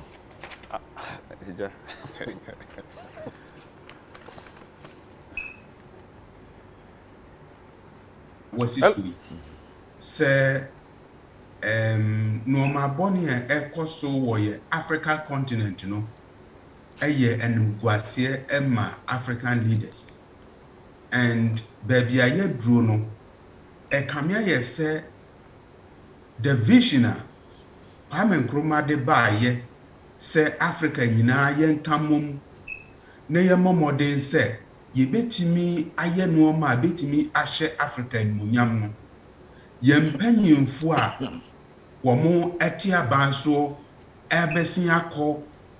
And the formation of African Union no ekamia ye say eya to apikakra ekamia ye say African Union no eya ye toothless organization na ne ekoso ewo Africa continent no it is about time the leaders need to wake up from their longest slumbers. As omo dama etwam. Samre no Ethiopia said ya woka no ɛhɔ ɛna African Union headquarters wɔ. Ɛhɔ ɛso na nkurɔfoɔ ɛpɛsɛ wɔn ɛte wɔn ho efiri Ethiopia for ɛho. Saa na wɔn a ɛkɔ so nyinaa no ɛyɛ bad fad sɛ saa Tigrafoɔ no wɔn pɛsɛ wɔn te wɔn ho efiri Ethiopia. Na saa deɛ no nso ɛkɔ so ɛwɔ Africa. Sɛ wohwɛ ɔman bi te sɛ Morocco a yɛfrɛ baabi Sahrawi Republic. Ɛno nso yɛ baabi a efi 1975 saa nkurɔfoɔ no nso aprea sɛ wɔn pɛsɛ wɔn te wɔn ho efiri Morocco hɔ. Ɛhɔ no makɔ hɔ bɛyɛ sɛ 4 good times because of saa dispute resolution mechanism international relation and security ɛyi a yɛsua nti no makɔ saa Sahrawi Republic no bɛyɛ sɛ 4 times to negotiate with some of these people. Nti wohwɛ nea ɛkɔ so ɛwɔ Tigray hɔ no na wɔn pempɛn so asɛ wɔn pɛ sɛ wɔn atake wɔn ankasa capital a ɛyɛ Ethiopia no ɛyɛ ade a ɛyɛ warring papaapa a ɛyɛ sɛ African leaders no wɔyɛ so wɔn ka mo ho bom so that yɛbɛtumi abɔ mmɔden ne saa nkurɔfoɔ no negotiate sɛdeɛ ɛbɛyɛ a saa crisis no yɛbɛtumi asɔ ano. Wodi nkan premise the whole thing about the fact say yɛhu ni akɔ so Afghanistan no ana, and which is a very good example I will cite. Afghanistan no be anim sɛ saa near yɛfɛ no international relation non-governmental organization anaasɛ yɛfɛ no sɛ non-recognized actors saa nkurɔfoɔ no tidom no ɔmo betimi aba abɛgye Afghan abɔso wɔn atimi atu Afghanistan ban atu nagu ama sɛ no ɔmanpanyin no wɔni baabi a wɔnenam nkurɔfoɔ no ɛna eruli Taliban ɛfoɔ no ɛna eruli Afghanistan saa mmiri ayɛ enti sɛ bi ɛkɔ so ɛwɔ Africa titiriw Ethiopia, our leaders need to pay attention to it because Ethiopia baby ɛbɛn no Ethiopia ne Djibouti any other no ɛbɛn a yɛwɔ America military for ɛwɔ Djibouti yɛwɔ China for military ɛwɔ Djibouti a ɛyɛ very close. Enti si yɛanhwɛ ne yie na crisis no yɛntimi anso ano na yɛanhwɛ ne yie na ebi a other countries no ɛna sponsor saa Tigray for no sɛ wɔn emetu yɛfɛ ne sɛn Ethiopia mɛmo no engu a wɔn to saa ban ne gu a it will have a serious repercussion on the entire Africa continent. Ɛbɛ jeopardize yɛn democracy no. Enti ɛyɛ critical issue a wɔn raise here. Our leaders need to pay attention to it. African Union saa de way by no we are expecting say Africa as a continent we will stand resolute to say we will support the Ethiopian government. Say the beya saa nkurɔfoɔ ɛno a wɔn so ɛyɛ Tigray no a wɔn pɛ so wɔn to aban ɛguo no we will be able to defeat them.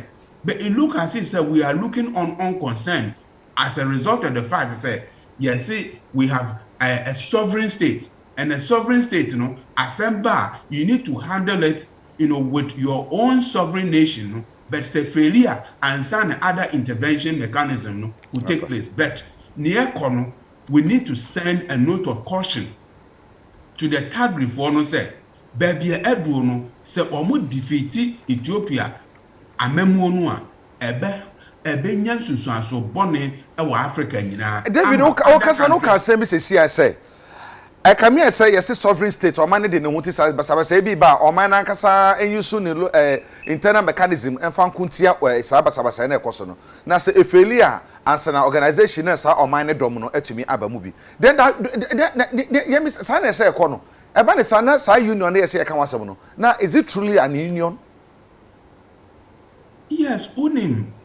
A union, but the predicament of the union, and they don't have the teeth.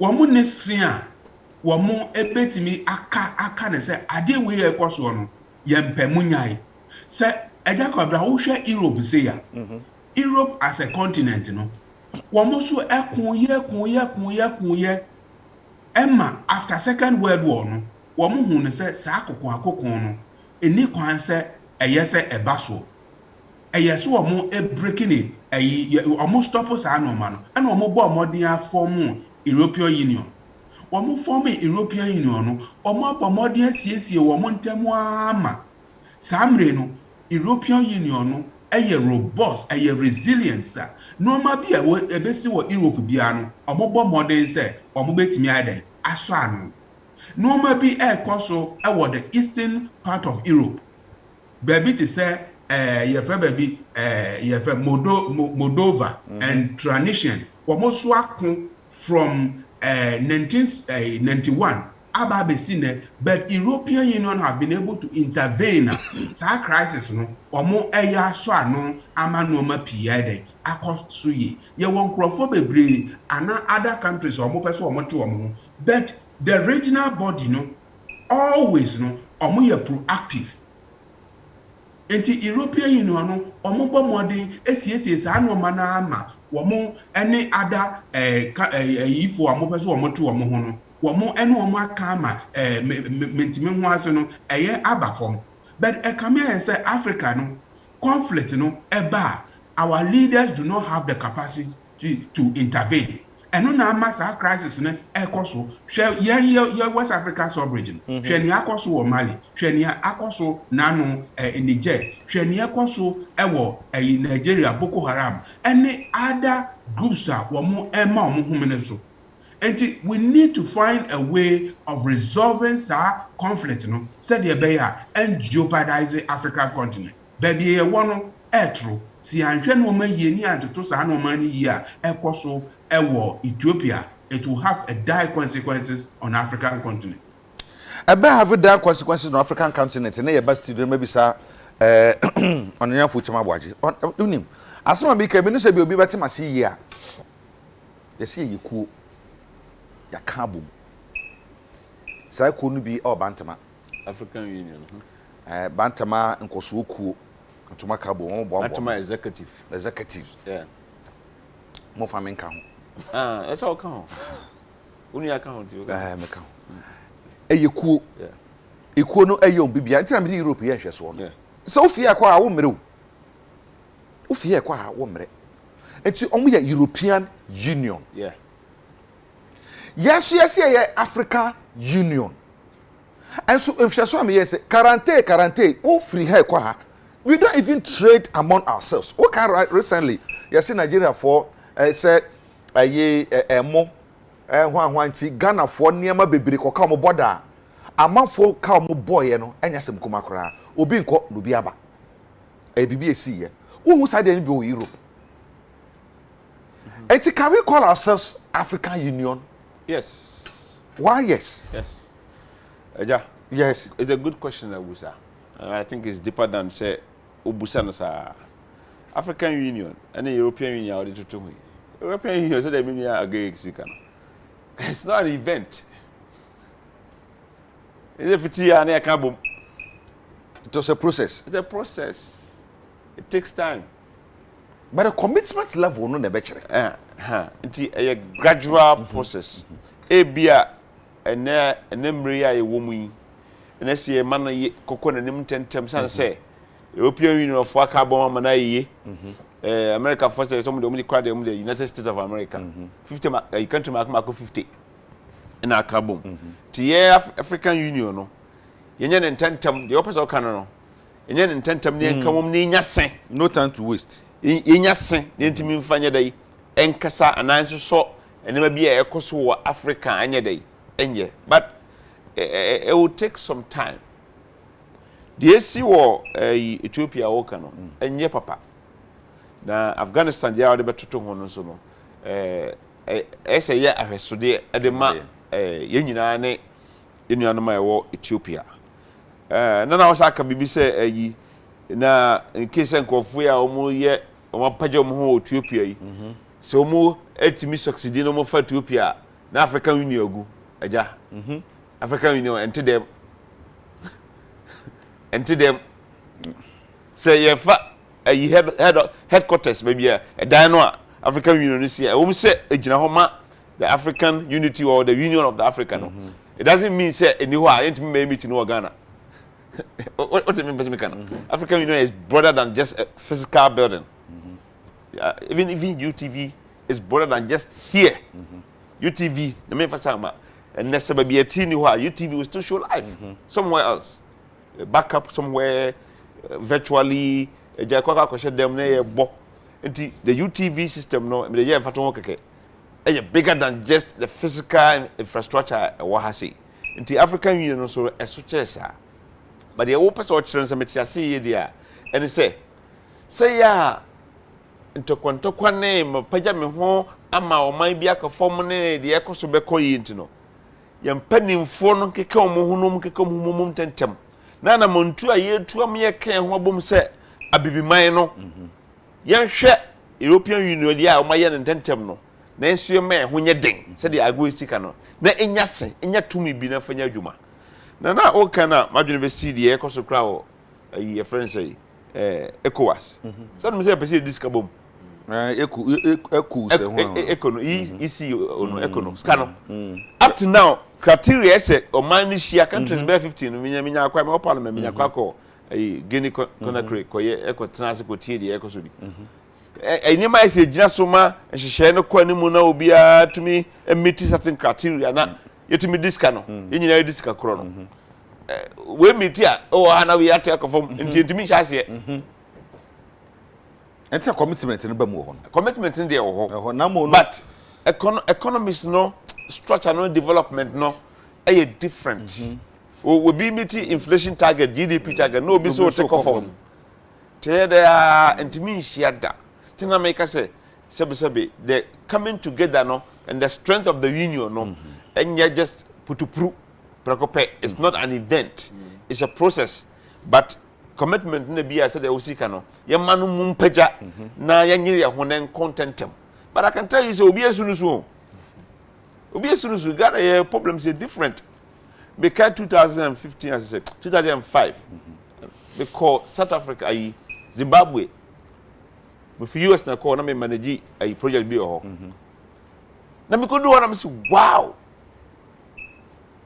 it was Zambia me do Zambia no I'm say come Malawi kan hey and Ghana is developed from the who was Zambia and who was Malawi no next Ghana there ye kwa no ye small land in baby ye call him too much European country bio and you know the different economies no any different structure no be a different and to come together no it will require a lot of effort and a lot of working dynamics and sana sa union na pay to say European Union no Africa benya to say various countries within the Africa no but do you see who says say anyere ho na o kana ye hu bi yeah but your man no yeah o man ye tumpon just say na make say panidi ya sometimes you tell me near kasa ho ejama me kan we have to be a little bit measured as you to your boss kakra eja wo say wutie say wo kasa wo pesa abante me ni agwe say de ye kan nyina me ko kan kire maban me do ko transfer say wan hwe a wo hu de oje o man Ghana 2M Express e train bi o ho nansa na e be kire o company no mbotae a e ba ye bua Ghana mpuntuo ama ka nkonhia so ate no me kire o Ghana asiansa san wo hu di nti ayenso yaba o man Ghana aja ye pese ye tumpon ye school eye san ye mani nyina wishful thinking na nyina no great aso wo tu tax na wusu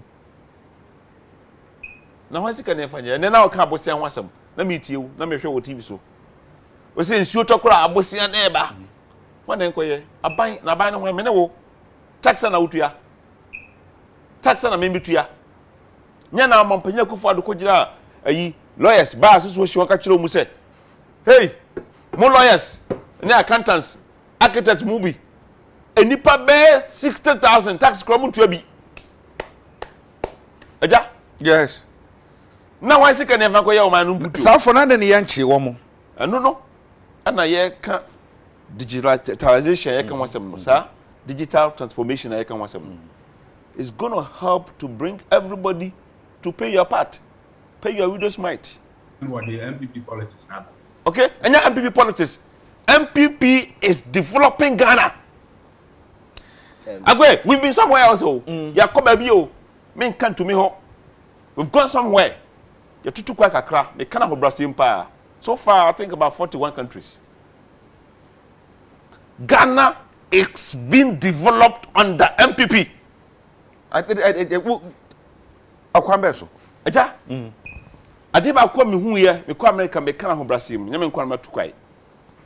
Me kwa America me hu ye on over 300 million. Ebo America for pa mu mutumi bu mu man no. Eya ade a friend social security. Ye wo wa aye ni mo. Kobi so be wuo no number no kwa wo de ya. Na wo obetumi adwane, tumi aye nkwasasem, but you can run but you can't hide. Emasika bo bosia bo eye fofofo. Ope bosia wo benya bi. America by one too much unemployment who or create environment ama wontimi ye wa wadwuma. Ope bosia wonsu ukọ bank na de ma. Ukuta 10,000 okọ peka ne boye 26,000 ato a. $26,000 ya. They won here 10%. 2006 faka no ko within 2 hours wo de car no ko. Because yeni mabia wote udwane ya ebechew. Nti bosia afo 3%. 2%. What would I at 30 years? A bina MPP aban eshishenka kranka kranti ye sabe. Ye kasa yenka hu se de efe ana mpuntuo ye disika na ye oman ekobobosia se MPP NDC o se aban ekobobosia na ye no yemumu bi e de ye politics na mebo asema o kan nyina se America for aye say no ma ye say na se de be ya wo ma create system no de ato ho sika bi fi ba bi nkodi ba bi me ma typical example America for the car meba metwase me ma typical example bi ye ko judgment debt of 170 million US dollars. Yes. E de amobi o UK. Yes. Sa bekro na mu no ne e man pani so e de wiemhye ne na aman hodo so e per $100 million. Abe pre o man impuntuo. With this. Now why economics no we? Meba. Why economics no? Menya wie. Ba kakra bi kakra mpasa meka. Yes. We financial expert. Sure. Ye kobo ye de sika 170 million e kutua judgment debt. Sabre kwa na mu so ne ma panin so e wa manane o pesika $100 million abebo o mane puntu enti ne ye boka $70 million ya obi kwa ekudi bebi kwa enti with this kind of niema ye tu sika gu just like that no ye betuma du bebi e benye sika do ya boy ho braka say o kwaje besia 3% 4% betuma hye niema nyina wi pe niema ye koso sa ekahunu kabasa no ese pekwa bi so maneze esote ana efiri ho enkankan se eni nyina so de a but ka bi so ho a edibo ka bi ho ha ma a de obetua no eso che de obo no ne no sometimes so kokoto aho ye mo akwanya se kotena se lawyer na wa ha yi na mo koya arbitration na mo keka na mo so wo issue no bia we ya kan sa no we haven't looked at the bigger picture mean defend the mechanism ye ku enum no yen try say sa e kan kedinkiti we no sebe yen kotua judgment debt 170 million yen to play nkope 100 million and in case save we yanka ye ba bia na bia anhihye bia obi ko hye ma ye no wan nwe no man no ho hwe na me wo US ana because she a Chinese nipa bi wase mo Ghana for there no oka no jovia ye din komo I say, oh, but in Ghana, some of you people, when you come to negotiate for the government, you care about yourself. You don't care about the government. You put your family first. To the AA and say, so banner the over government negotiation. Near catch oh, Agya, when I've been in Ghana, I say, okay. And that's how crowd about crowd from college. I say, oh, we are bra, my man scholarship, University of China, medicine, free. Now we few. No, since agreement, no sakeke. On behalf of Ghana, because Ubano. Or man scholarship so Uncle Harvard and Uncle Yale and Uncle University of Chicago into Ura few mine. na ade achi wie na wonua kuma bebo ho ka na okutua eyi ka no firi ho a wo call ya wo de bakwaje scholarship no waton wo ma na di sanya manema no it has to go away see the nipa papa call for negotiation see who say on mine Ghana comes first Ghana ya menum yenu ayeye and the conversation for Ghana's development is bigger than the year sometimes no ye cannot very very big okay ne big no na me bisa ya say ya hu ne big sa eja metal question now ni ebusa na say na wo the AU nsem nti ekowie honorable they say they be American me share politicians that they be American omo your party for the American party nsem but me yeah adwin in the conclusion say Ghana first see nya Ghana for na Ghana ye nyina ye but answer na be Ghana nsem no I just have just a few points on AU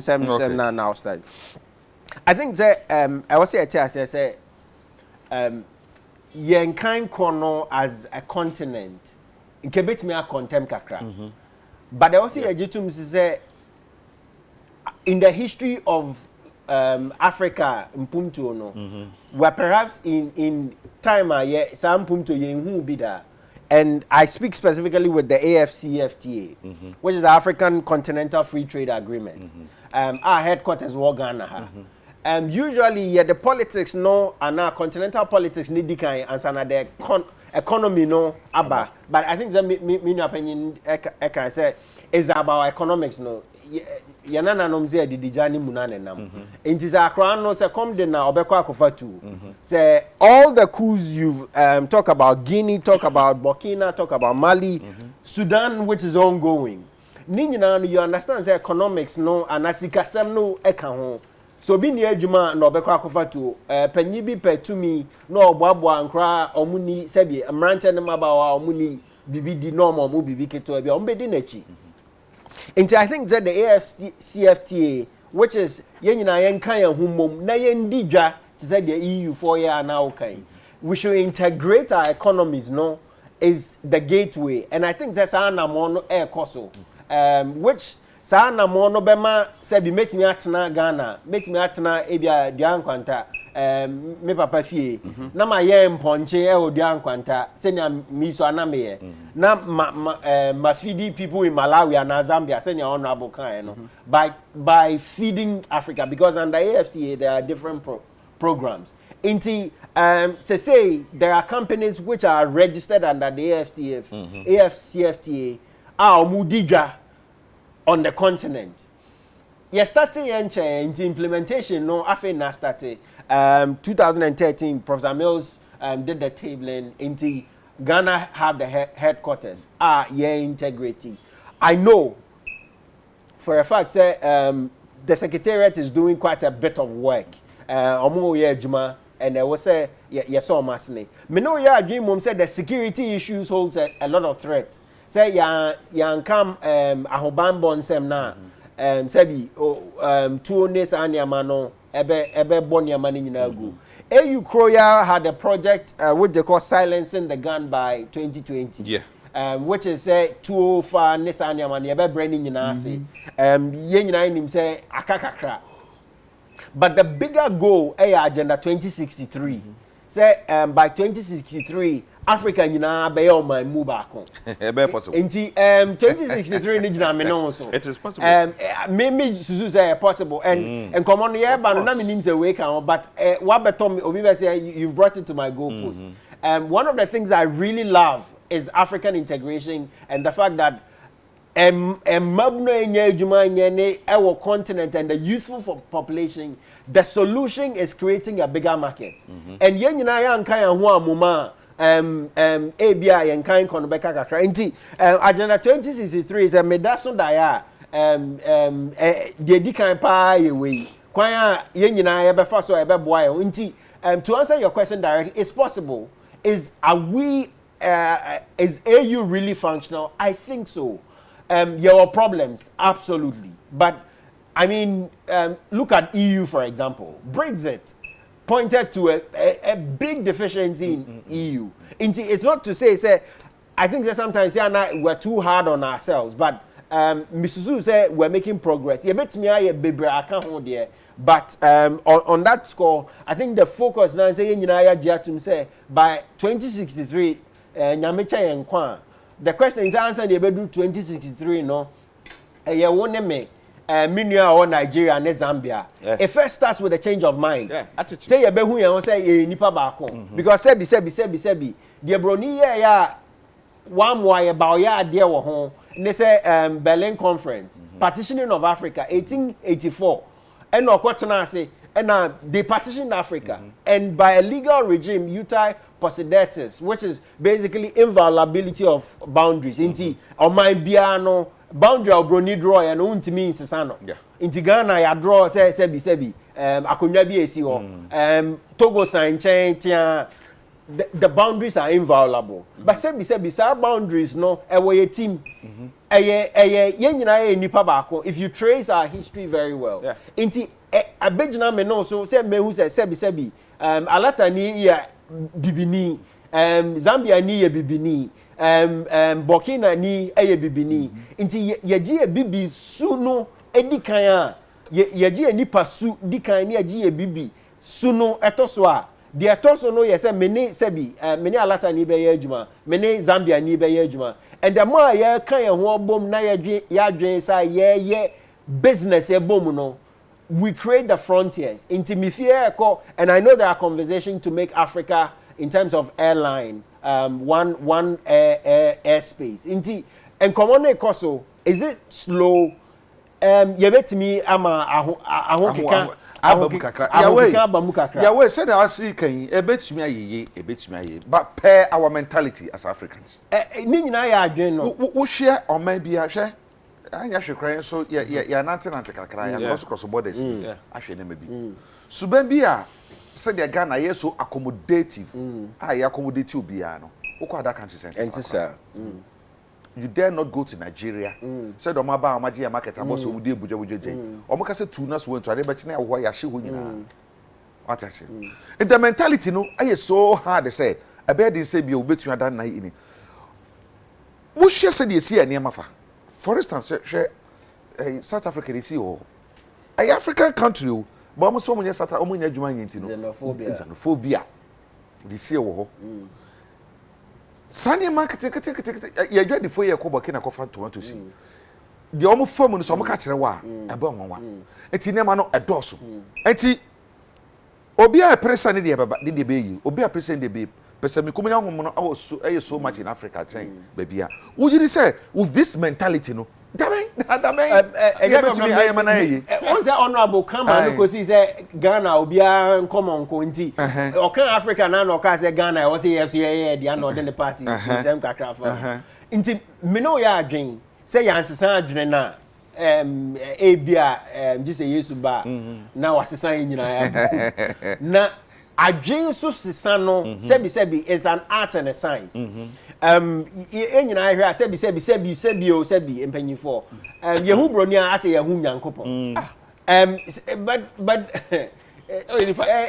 melanin no ni bi melanin so is a positive effect it's actually inti sebi me way no yehu nipa yesi ya adwen to say yehonam which is also very insulting yankasa yehu nipa yanje yehu ni ye ne yehu nya adwuma yehu ye say obebu kalabule ba yehu broni a ase yehu nyame o kwa sorry na hu broni assign inti how did broni sebio oba ye no na ye wa ha answer no oba no now even our history you can history to say broni ba near daja near the number there are historical facts to point say Africa and the Ghana Empire was one of the richest in history. Actually, Mansa Musa too call Mecca. Gold price shot globally through Ochiche gold he crashed gold prices globally. Africa before Broniba near Dieja. Africa and Sana Broniba near Tieho. Yes, but we have changed the global order. Into sebi sika ye pro paper yes say gold no ekoma ebia de la rue na say German company normal print sika normal de abrel into the economics is muffled but some common na say ye di near tia say but your friend book long into o kan sem way bebre na cause mo de book mu nsem na book mu nsem na but misusu say nipa adwen sesa no possible they also say and say kwan ben ya befa so ya be sesa adwen enkomma ya di sebi obi tie ono so befa bi ato no koto dwem aka say sebi mi hu broni a nche say broni nim nyansa che broni a hyehyɛ ka bibi ni timi hyehyɛ ka broni a ye tv bibi ni timi ye tv nimdie ani suban sesa no it take him but it takes guidance of institution into mo TV station sebi mo na mama ye platform ye church niema way into when niema o makonya mo makasa who are we creating as heroes what stories are we telling ourselves and ye hu sa niema way nyina ya dwen sesa no enye kire bebre se nye hu no into adwen sesa no adwen sakra no na dikan Agensakra near possible, but ejiname no so say we would actively engage people in the change of mind. Parties need their major, but minim say you can budget. You question. Agbe, now say.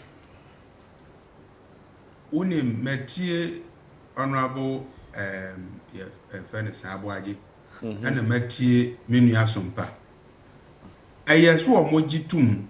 Ni ehu ne say Africa baby enam ne se amre no etro say anya careful ebedu baby no emrofo no besa ba beji Africa abos we dey so because we are unable to govern ourselves properly so omoti asesa say baby Africa edu no it look as if say we are not developing baby enam no enye Africa se amre yaye mmobo as a continent. Se wuko baabia na ugbo din se wufri Africa, wufri Ghana. E come here say you are even lost on the world map. And we need to ensure say your security system within African continent. Ye betimi amana ye robust. We need to be well united. We need to govern ourselves properly. We need to ensure say as a continent, what are we doing to raise the image of African continent? Lawyer Kabibi said, yes, we were partitioned as far back 1884 through the Berlin Conference. And eba yeno, enyen so be brave wayenso. We share Europa. Wamu call First World War, Second World War. No. Wamu nya support from United States of America. Ema wamu di develop wamu continent ne kama. But say no, yes, nya support nibi. But baby, we have every resources. Your resources are a war as African continent. But we are unable to develop. And we need to situate the discussion.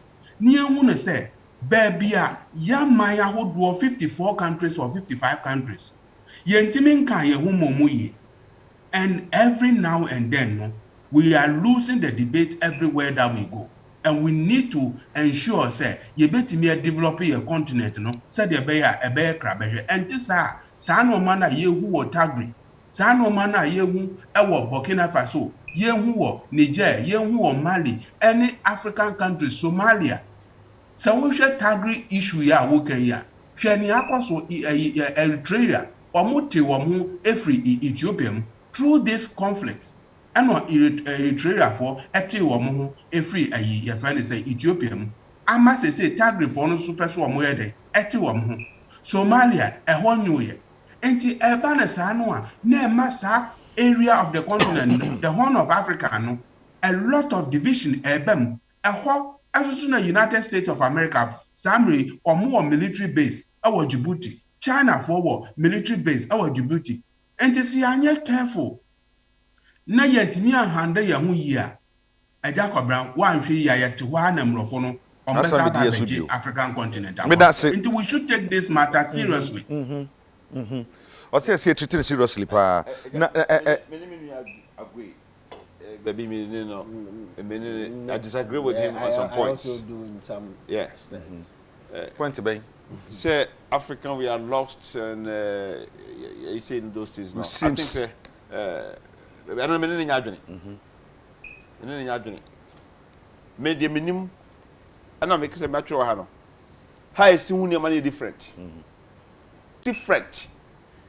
menu Agya wo kasa free baby a wote they wo suane de wonim I respect it okay ana mesana na ya adwene enso say security issues eni kwase di agro yenya careful mena ya adwene but said yeah underdeveloped and we are doing that no mena nya adwene this country is going to develop whether we like it or yes Masa opeu umpeu oh my Ghana Africa it will develop a bit me a check a bit me a yamana yentem amana is sustainable but yen to me we cannot continue to live in fear and near man kuranim neno and you be anymore technology is going to force you to develop and krano the omunim the omuhuno the ecosono globalization industrialization the youth are pushing for leadership to perform and you say Africa will not develop for instance yeti hay a big Africa the youth unemployment yanka Ghana situation so many of them nipa bebrebe including even me to some extent say youth unemployment is a problem but I'm telling you from where I sit and what I know what we have right now here it's a golden opportunity golden opportunity for yen to turn our fortunes our kwambeso emrantie ne mabawa Agya umawie university otebrofo onim computer kakra na wo pe bibia ye now to make kabom chino tena ho wo kire no de yenye mama ma example quickly yenua ma menom na ma no mo dwom bebrebe no mu hia se mo ti om numbers ase financials chinkura makomako 100 mame mo bia computer mame 3 months me kire om bibia mo bia ba ya accountant ayadwuma ginipa kro no be 70 cedis one person a month kanipa 100 bom 7,000 onya so be yadwuma one person can manage with software create the opportunity no ono adwadi ni na ye beji ni sasika no ono onya sasika no de bia onya proso Agya go to the market and see the marginal returns no omusika no oto ade no ensuo otimi turn no 50 pesos no turn 1 cedi 50%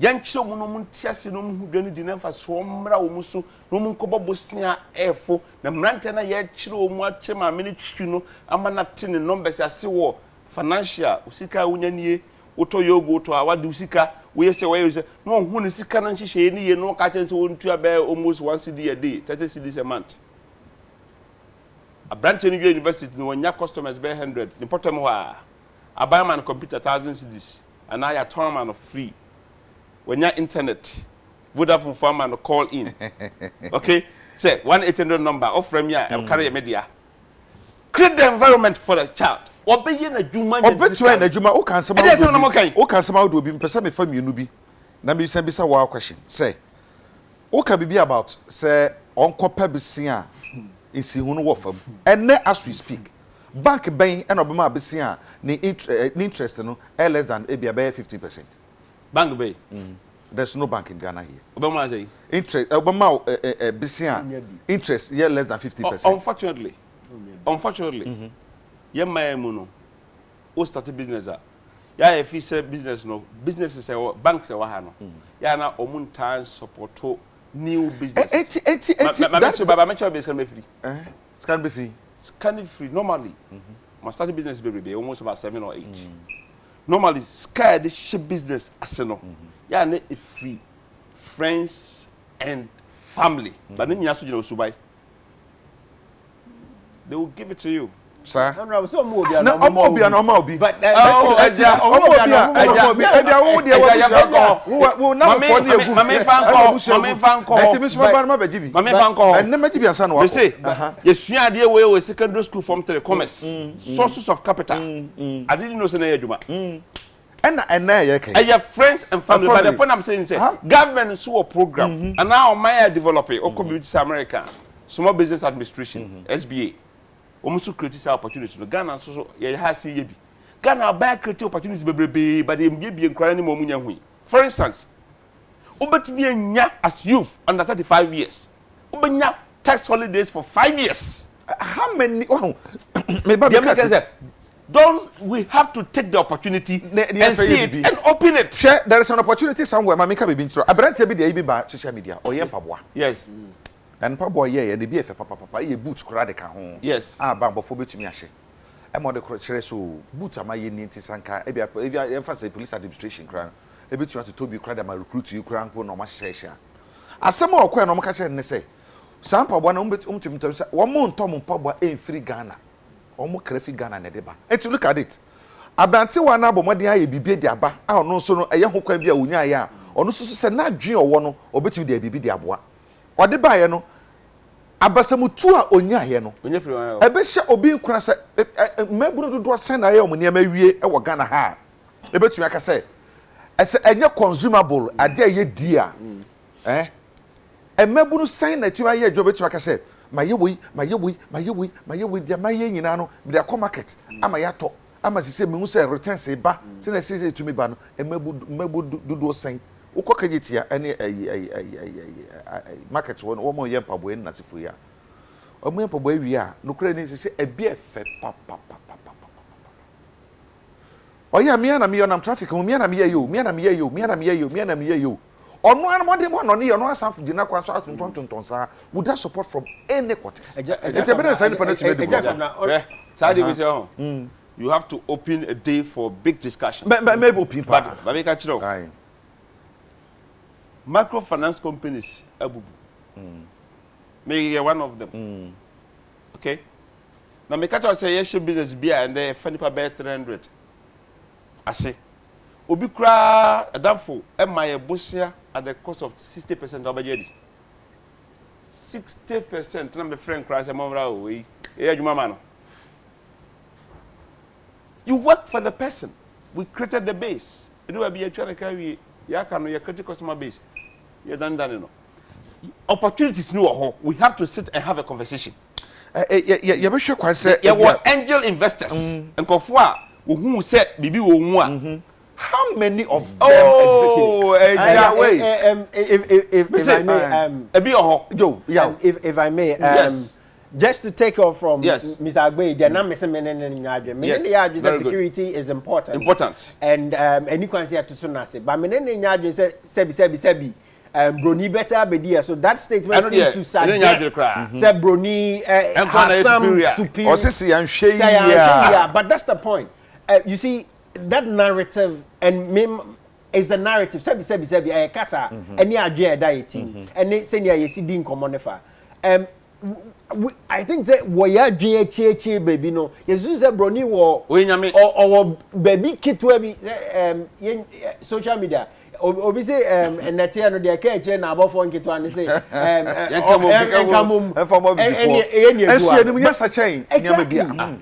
every step of the way. It's the narrative. Okay. Is the narrative. Inti menene nyaji to the extent say I think the narrative should give confidence to the young person. Yes. And I always speak to the young people. Yeah. Is the confidence sebi. Yeah, go school kakra wa broche. I mean, Agya, you beat them every step of the way. But sebi broni enye nipa nche bibini. Yes. And yen nyina nipa baako. And I think that's the point I want to make. Yeah. Having made that, I think that enya for subebre to say the honorable canon. Yeah, but you can do it. And so I would also disagree with honorable in the sense say bisika pe any adwuma starting the air force enya force. No, but you can do it. Honorable mpacho me ba. No, because you can do it. Me know I'm the first to say you can do it. Yes. But to do it, it takes a bit more than just saying you can do it. And all can mean they say ebian come away no. I was say a pepper design come fully. Purposely but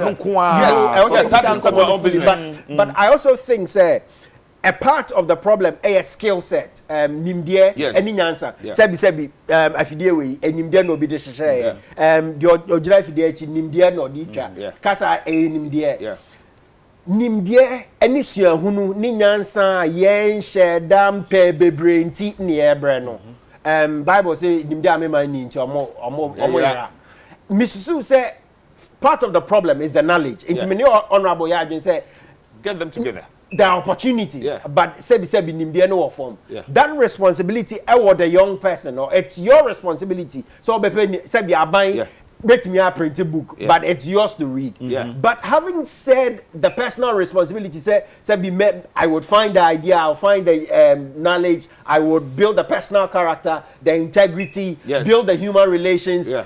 And no, you're entrepreneur, no, I said there. But beyond that, there's a lot of structural problems I will say solve it. Sebi, me could be a banche, I would be a quanta. Now me person made the baha. How much will it cost me? Coin you're saying, when a metal amano. If the government himself was starch factory, no imported starch from China, no on ton fee ho because China you know the scholarships and no politician would sell out because of scholarship and the Babako Harvard in here. Then those problems and the entrepreneur's problem. So I think that the problem is in two parts. Yes, there are personal responsibility problems of the entrepreneur which can be solved. I bet me solve it with nimdie, ne exposure. We can do that, and that's one of the main things I do, which is speaking to young people and helping them regroup and things like that. But beyond that, I also think that as a collective, there are significant structural problems. I would say solve it, but again. And come on, I say, me problem pa, and say, yes, me problem pa, and say, asamono ne kanko ne yonko. Ye beka de but in reality no, anya sa netie. Hwe. Na senya immigration and security agency mabunu do ekoye no. I'm telling you say, nobody should say be sa mabunu no obi enu wo nimdi obetu aka so update ne sa baby. Or you ready so obey na mo sa obey ade no bawi a ye besu mama no ma wanya returns no na no akokoya sem mpabu ade am ye example hwe akuafo sem a woka ye wo mrante woni maba wa obokọ farming obi kodua tomatoes odua bode odua banche obawie no ne banche ne manko ne tomatoes no ayeka enti sa adwe na wanya so obekọ farming no yet want to me ankokoto nti adifiti na adwe ni nyina abesam tu aba enti no ye komo no ye be pebre pa ye be di nkomo let me can say the menu e kan no fa be me ne ya adwene oha no but akwanya ane nimdie I bet me a church so they are dealing with some of those problems so and so and no me can that is the point I want to make and I agree with you and I mean so a woman said we believe we say a buying will roll as all play okay a buying will roll as will play but beyond a buying private sector so I would the SCA for instance you come run tell me about what you might but me a catch you say a quite be soon Ghana for quiet work attitude. Me know ya drink. Your work attitude when you do man crown no be no. Me know ya drink. Cronon kete. Me know ya drink. Me yare. Me ma me ya wu. Sebe eno wo de na chen. Me koto yoyi. Wo time no wa wia wo sika wo wia wo time. O ma wo kra nya hwehemu nse wo pese wo ye mo. Wo pese wo no sika kra kwasha treasure bills. Na abrante na dwuma no gu. Because uja man no what you mean ahweso Agya we have to have a conversation I agree with you on those mama ka se mi nkyerɛ hwɛ akuafo adua emo omo bo Ghana pa hwɛ minya ho kwan ekɔ Ebola yenya ho kwan ekɔ afrot no de vote me cameraman edi obetwa mu asisi yi na musa Ghana wo ho ye hwera de pa yes wukọ emu adua mo ewo Ghana ha Ghana ebetumi adua mo adi emu export mo hwe wodi se na me no kasa yi na me no kasa yi ehodi wom na me no kasa yi wo mo adua mo no nyina wo emu no esei esa se anke wo mo nya combine harvester anke mo betumi adane dane emu na ni nyina ansa na sutobere yadu emu no nyina egu ono no say the entrepreneurship ideas no they say obeyekua obedua mo. It's somebody's responsibility as a government and as a be a buying be or say. Me so akuafo ade omu ye no. Me so to be the harvester yaba na mabe ye. Na what okani no so etwe sika bi It's another day no harvest and see one. And say be our harvest here. Mo na be pour ho keke no akọ free. Obi to bibi kakra. Ni enye sika kakra ti no kakra no. We be to sustain it. So kwani no ama na adwuma. Pakwasi ndum ewo sa factory CB ewo Volta region. A complete a year obetumi dey year money na sefo nyina. And then who some way. And you see problems ni me enu nyina it's on both sides. Yes. Exactly. It's not only the structure because ankra awokai sabi and I'm not saying say omonye but bi omoye nipa 10 nipa 10 for baby ade ba kwa ye ntimi nkan ye humbo mu nya adwumanti bi a nipa 10 obi a 1000 cedis da ho right combine harvester no ye 1 million but nipa 10 omoka boma bi ombenya 10,000 per but another queer for the point I'm making is Offer Rabobank, one of the biggest bank in Europe, is a cooperative owned by farmers, right? Okay. Inti solutions. No, system. Let us say a system. No. What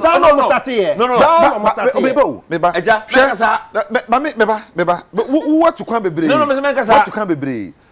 Near marketing, be or why? Yan famuno, share, who can be a Juma could be no. Pest and more ebe attack ni no by ya. Se be ye no betumi enya na kade mpo akoatia no na yasem. Se be ye obenya hunim die se me ni se na be ya mo anokora enkuntia no na yasem. Eye sector ministry e via agric ministry na be ma dwene se. When ye pese ye hwe plant for food and jobs so dey buy ye a laudable idea. But ye me say do baby no na akwafo no se fa dry rakom no go no buy se kwara no e bi ne ho.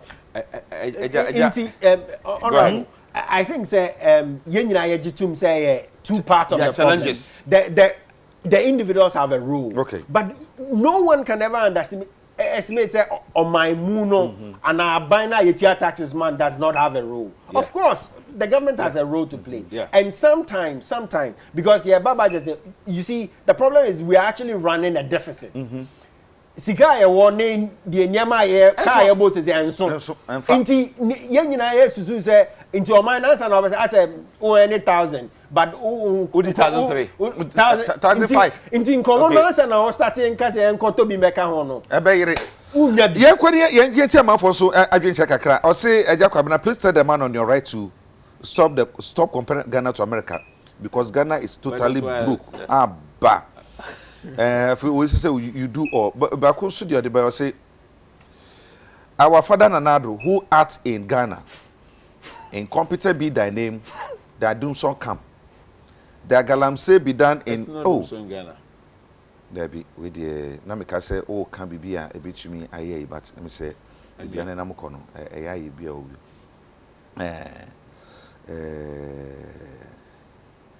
I say Otubua Joel Emmanuel say true my brother if some Ghanaians will understand and know that NPP and NDC has no better future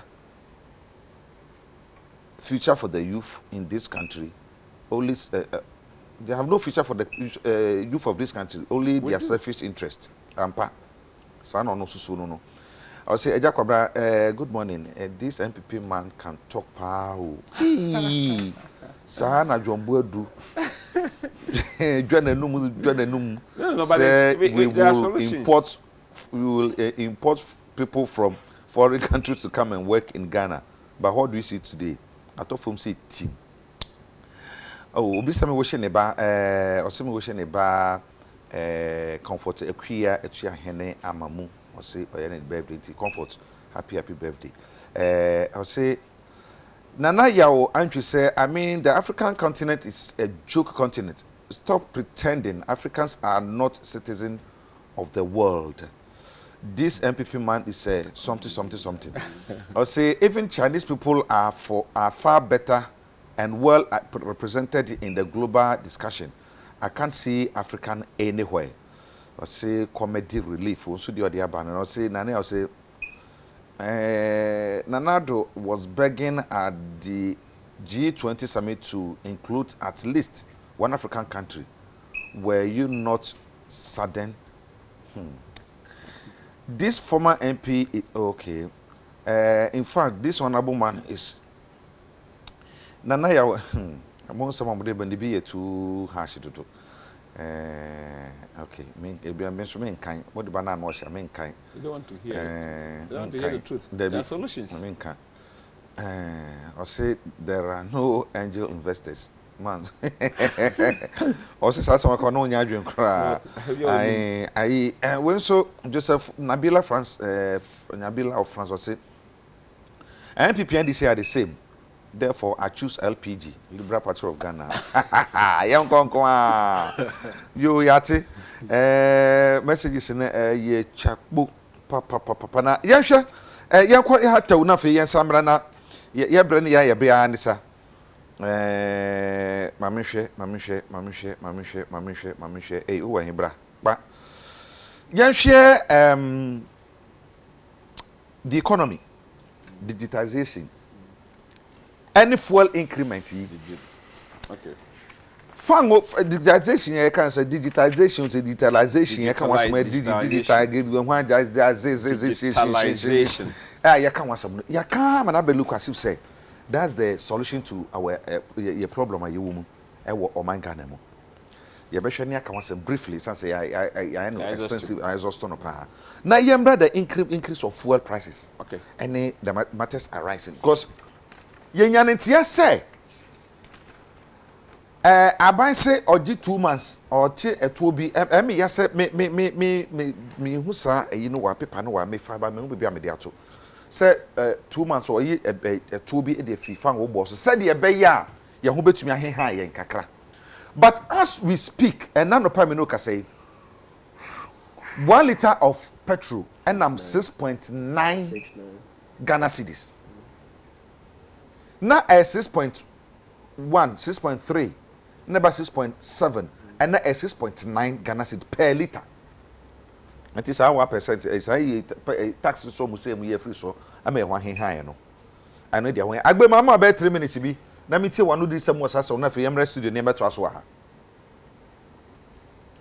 Agya Kwabena. Yes sir. Ma tie Vice President Dr. Mahamadou Bawumia a presentation na okoye no Ashase University no metie mu eye papa ana metie Ghana for so dodo no a wo mo adwen a wo mo akire e wo TV so radio ne ho kwaneba so mame enka ne se wo wiase afa na nyina no telecommunication industry no a very very important industry. Say wiase eko kase a ekoso nyina no about the telecommunication industry, digitization, software system, and home croneba. We are say pa no America for any China for ntokwa or mu eko kase pa we are no telecommunication industry. Huawei for any America for a network or mu eko de we share economic issues so debate so America and China for about the fact that economy. Say Ghana baby a yedru no wo mampanyi abedi echire wakwa ye presentation efa digitization hu enkro no ba wo kan ye nyina no mitie no a ekamia ye say no kwasem ni we are almost like backwardness, as anti-custom, you find example. Nchiriko. Engrossi semana. Agya Kwabena si should be most say. Backwardness. Backwardness say yes and yes. Yakwechi. Achi sanko ana. We are almost losing every debate. And you look as if say baby no baby we are see do no. Your leaders no womonya huhu omonya ante ho maachi womonni baby we are see do. Share presentation now okoye ye no me de kire me nkrofo me nanfofo bi Agya Kwabena me nu me hu say me de kire wo adetra one must say is that your vice president me say ane one must say me twe be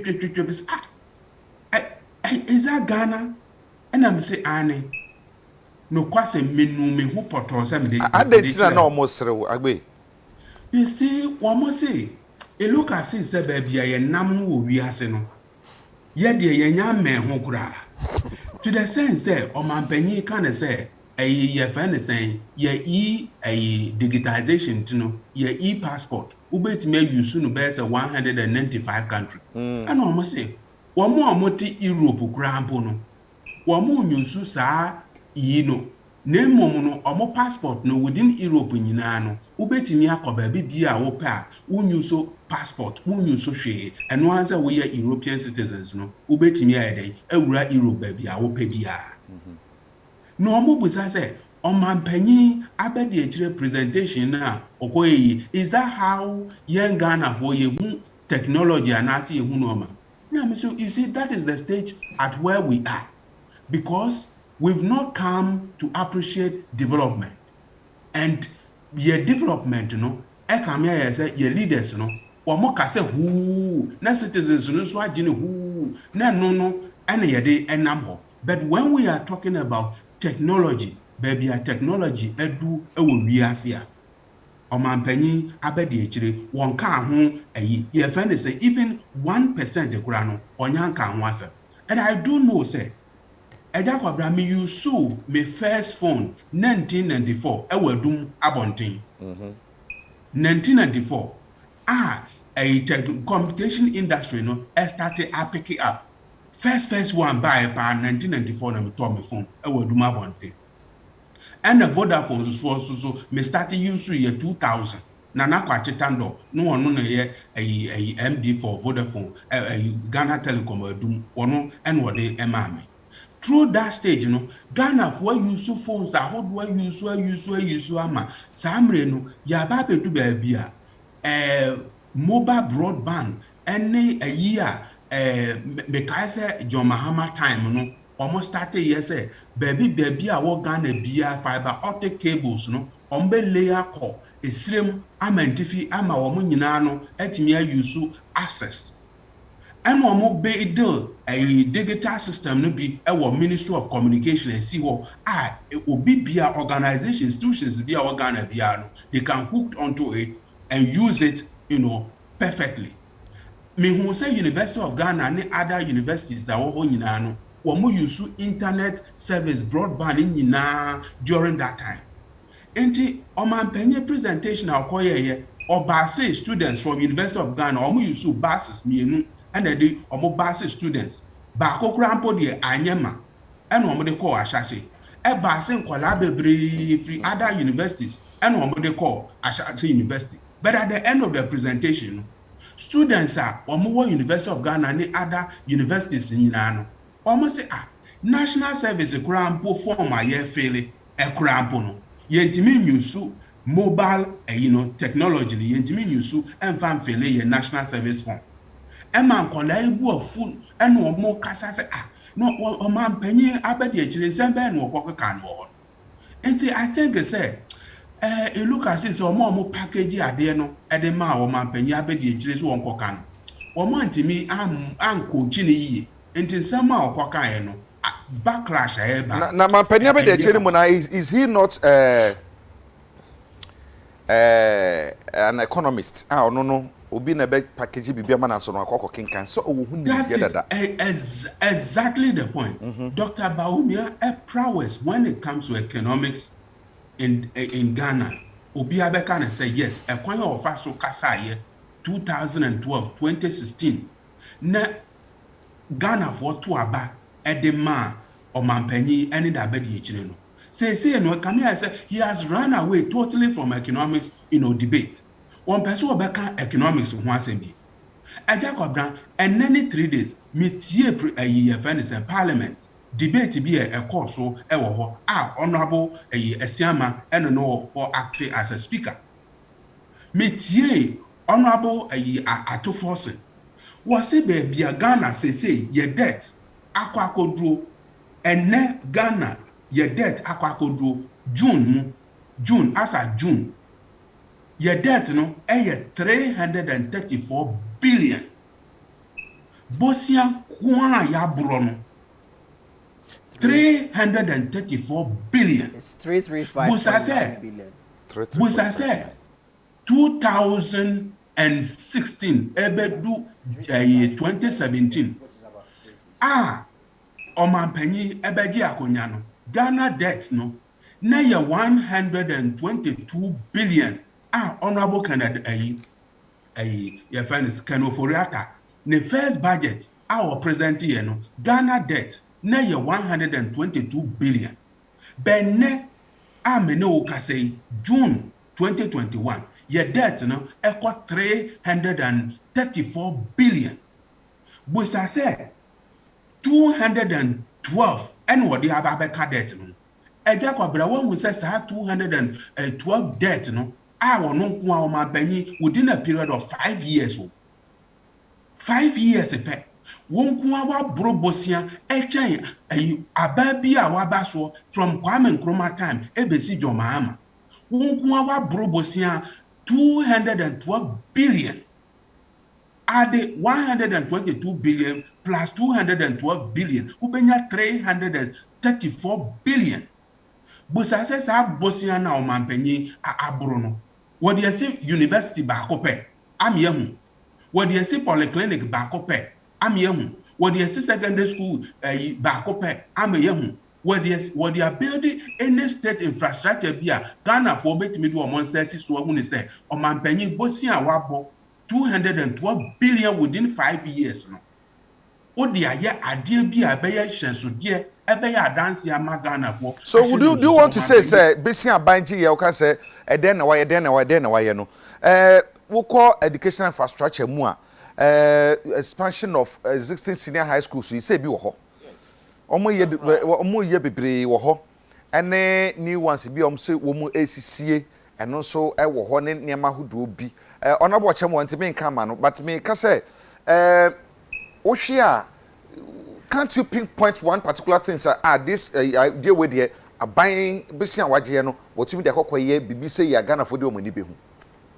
Jacob Brown tire me ba ko pe e wo Ghana bonten wona me bisa some me ka bibi about existing senior high schools I tremu ni atie nie bosia obo bosia ye de ya de pa ye de ya de a ebe ye nkai dum ono abo chema abo achi ye banker minimum no ne microfinance wo inshia so abonten minimum ne microfinance wo offense so abonten na mekoho minimum o ye banker se wo bobosia eye se wo de bosia ne ye adwuma bi na manfo be hu ne se bosia na me boy na me de sida we me de japade we me de ade a ebetimi ayen kaidum amoman wo within a period of 5 years 5 years nyanu ye wa bobosia 212 billion eje o mampanya hodo 8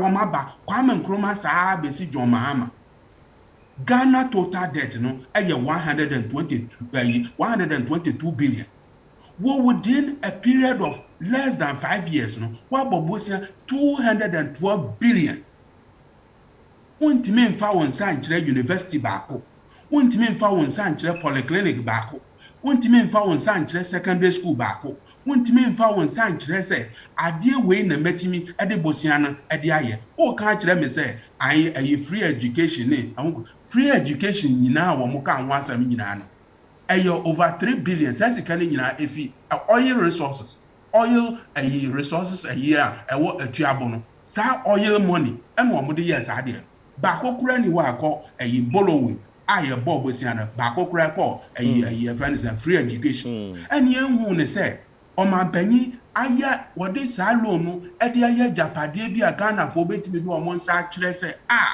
o mampanyi wo de build airport bi wo de ye bi a circle interchange wo de ye Kumasi abonten ona bo chema boachi o ye kan say Anraga junction ye be overhead wo Anraga junction busa Kumasi for say Anraga junction overhead bi wo so am roundabout omo kan say o be interchange kase e wo so am roundabout busa so o ma ye baako okay omo kan say wo mo be si ye friend say e wo Kumasi abonten ye friend say enye trade fair baby attack a normal a city house in China near Ben your fancy. Then okay. Jacob Rouse. Not theater Nasaday. National Theatre. Art Center. Omo can say omo besi National Theatre le sense wo ba ko e wo Kumasi Abontin so Santase runabout so watch Santase runabout for fitter for no mo e wo omo so mbe pam omo nyina akwa akosi National Theatre ba ko Kumasi busa se omo timi aye enti sa wo be ko bosia 212 billion na Ghana for ntimi mfa o monsa nkyere se wo dia ye ade ba ko kra mpo a ebeye nkaidu na ye me ya kra ne se o mampanyi atena London Abonten several years was atena France Paris Abonten several years but ade efenye o mampanyi fe hey wo ade efenye o mampanyi fe sana wo hunu ene ti wakasa ade efenye mampanyi fe wo ha ne senti wakasa na fo anu sina me studio ne yenhwe ne yensore so so what na developed country to say honorable Chema Boaje what na United States of America several years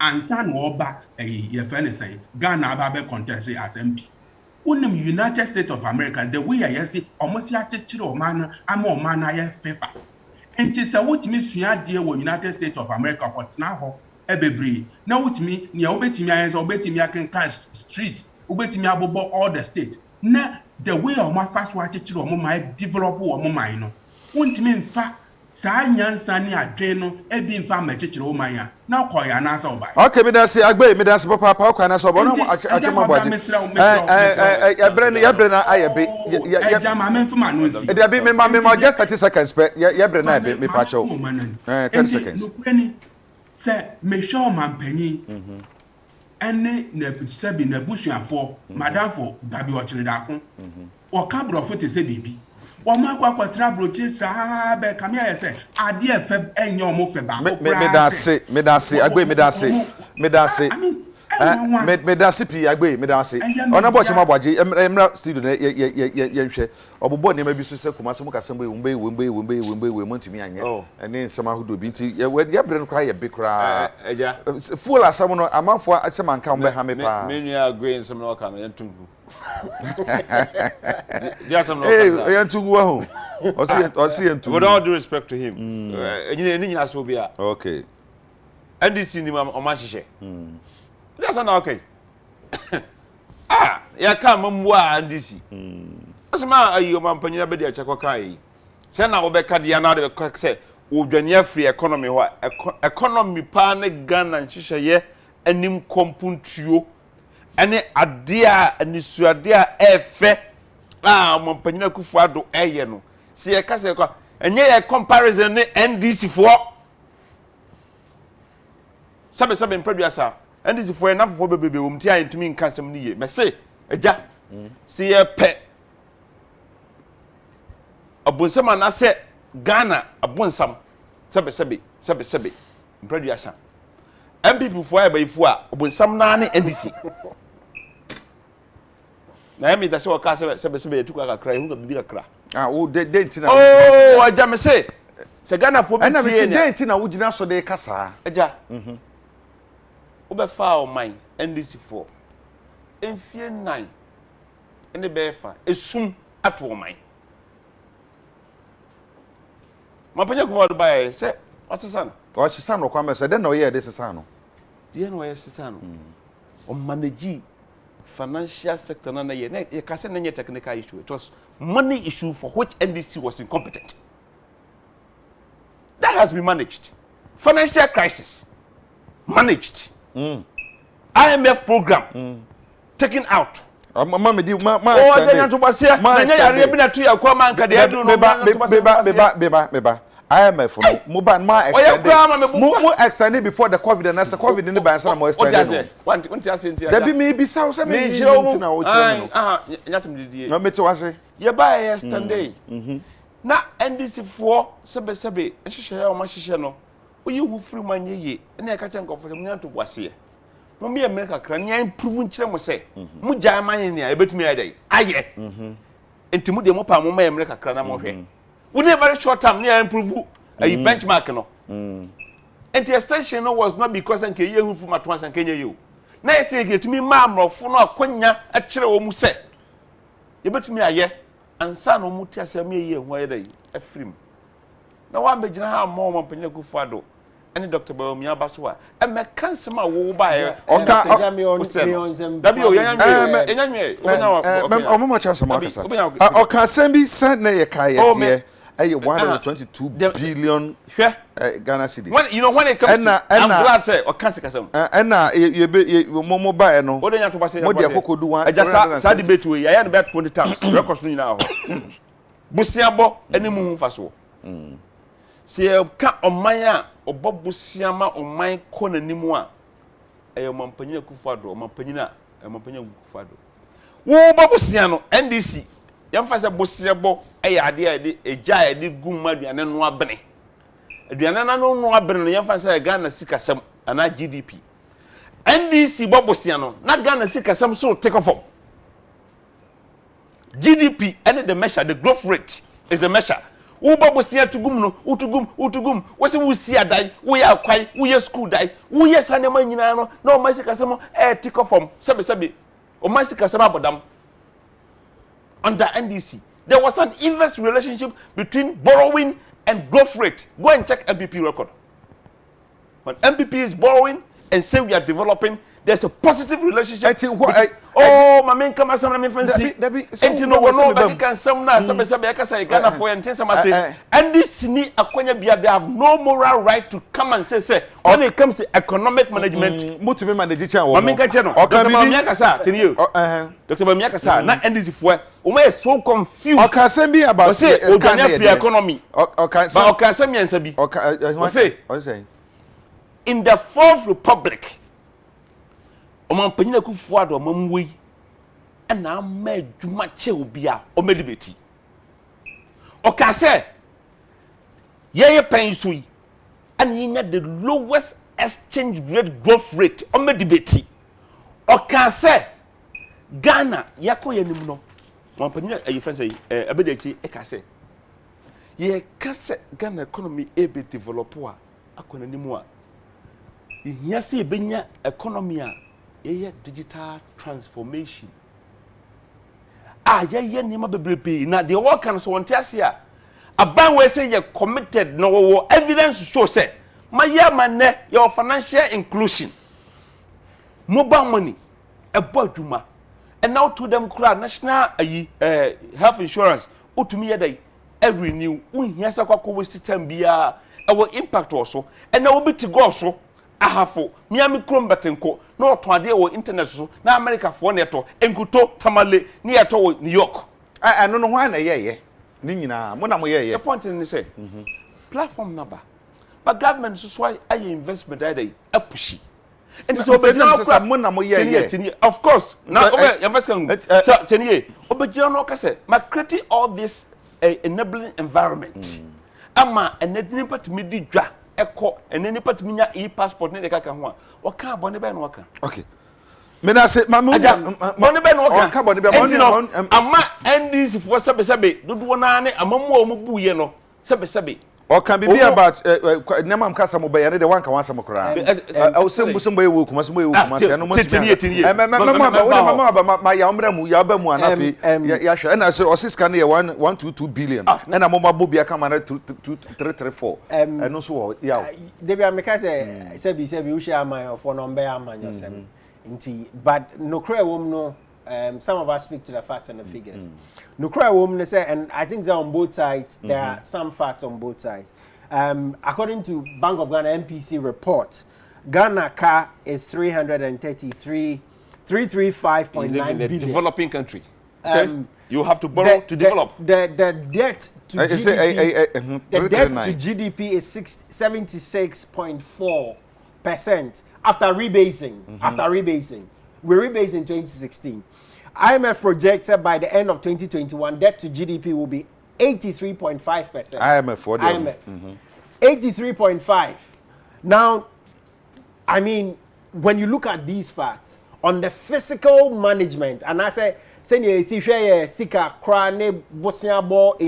terms no, it is not the question that you call epic now you're saying, right? So the question as whether or not we are debt sustainable is a big question. My humble opinion from the theory and understanding of the figures, they say, and actually we are known as a high risk country. If you're not careful, because I mean, if you're chasing 76.4, say CIA with rebasing here, the denominator.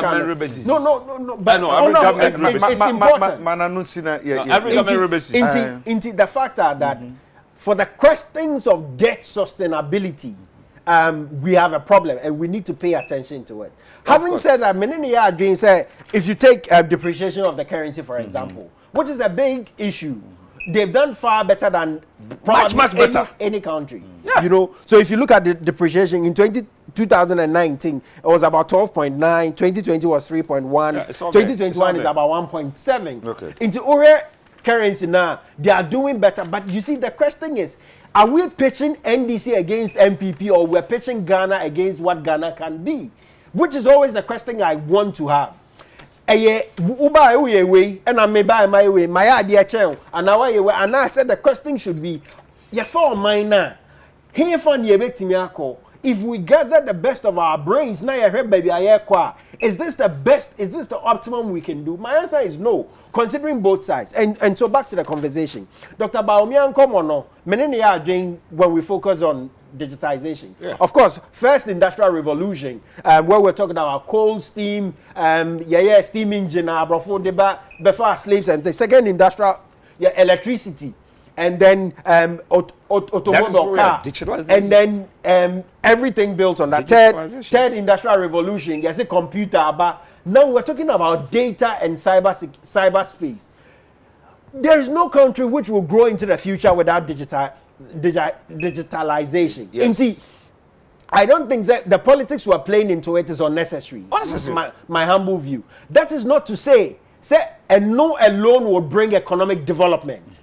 Again, I don't agree say BBI digitalization as well, because say menana or temekra or BBI they exist in the real economy. I can understand say because it's informal we may need to bring them to the formal, which is digitalization. I hear that argument, but there are fundamental economic problems when they ask the real question with increasing debt. What is the real infrastructure growth? Because as you said, the total economy is about 73 billion US dollars, which is about 442 billion Ghana cedis. Ghana, your product in Okaboma, it's about 73 billion US dollars. The question was, yes, COVID in year grew by 0.9% last year. This year we're ranging around 3.9, 3.9, almost 4. I will give you that on second quarter. But the question really is that what is the distribution of that wealth? The real people, I speak for the youth, into Abrante now, what is the real? Good. We're financial guy. You have a country, okay, that is developing. That's Sika Bumayano. Your money, revenue is insufficient. I know that there are other things to do. Nipa tio manimu APC campaign puntu a legitimate right say obenya kwai obenya nsuo. Right. Okay. Right. Barry said, "Oh, take steps. At the block corruption." What do you do? That's a good question. I would answer that directly. What do you do? 2021. In 2021 budget, revenue expectations for 2021 is about 72.5 billion. Expenditure is about 101. So we're expecting a deficit of about 10.6. The question of taxes, I'm one of the people who don't think that a country like ours develops on taxes. And we can have that. But you don't now two questions. You see, we've built a central government where there is a burgeoning like I'm mining in Asikako Krabakum near Chiche.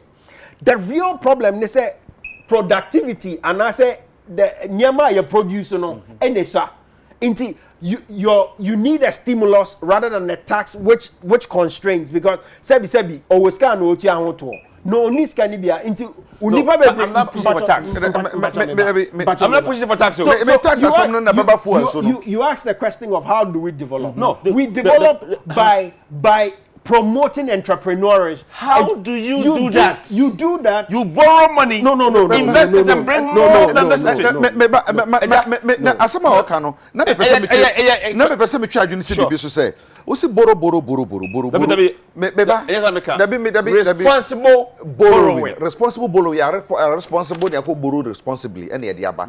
At the end of the day no, ye kwaje dey buy no, ensusuaso be da enya ye ewa ankorankore botom no tetia na want no they can because so many sua say o man yes fa bosia ba na de adwuma bia de de hwe o man no sika nim ko no e o man no sika nyini mu eni nyini no na me say enyini wo krofo botom ana dabi ye de no o de sika ne hyem no now man sika nyini no paja and this for there what say granted GDP growth does not translate into the ordinary person because oil sector you see the country has grown maybe 10%. But oil no is owned by some people. No, it's important because the 30 million people we're dealing with in Ghana, how many people can afford the baseline living, right? Income daily wage is about 12-13 cedis a day. Yes. How many people live on the bottom line? So what is the solution? You see, the solution the solution is not taxes. The solution is not borrowing. You know, I want to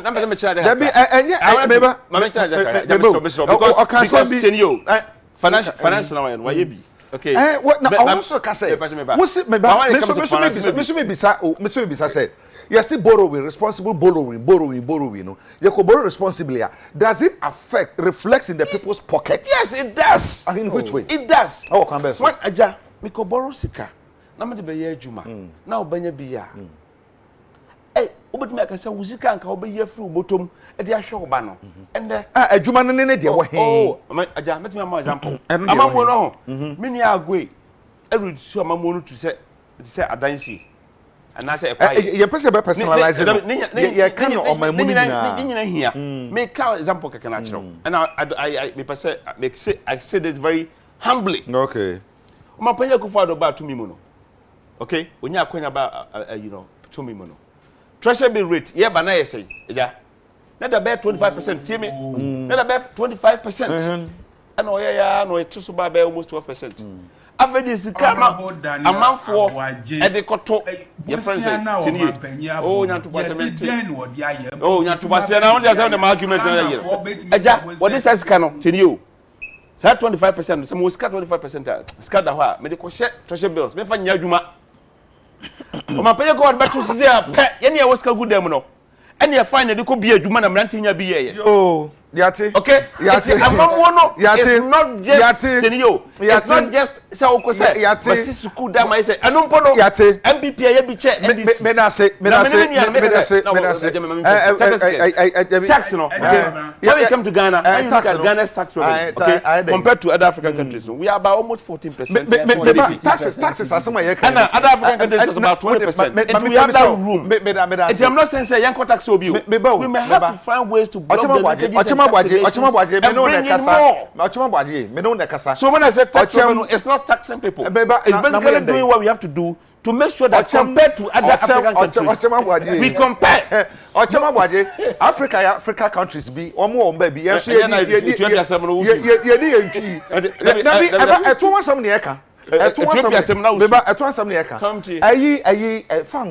yes. As we speak, I hear 6.9 per liter. You say a hito chair miana. Me operaticas. Timmy papa. It is our 2 months now, almost so we use 2 months be there free so now. Make us and then make our video so. So Ghana for beti kakra ho Brazil mu. Say fango ya fanya politics. I didn't try. Fango price of fuel ya fanya politics.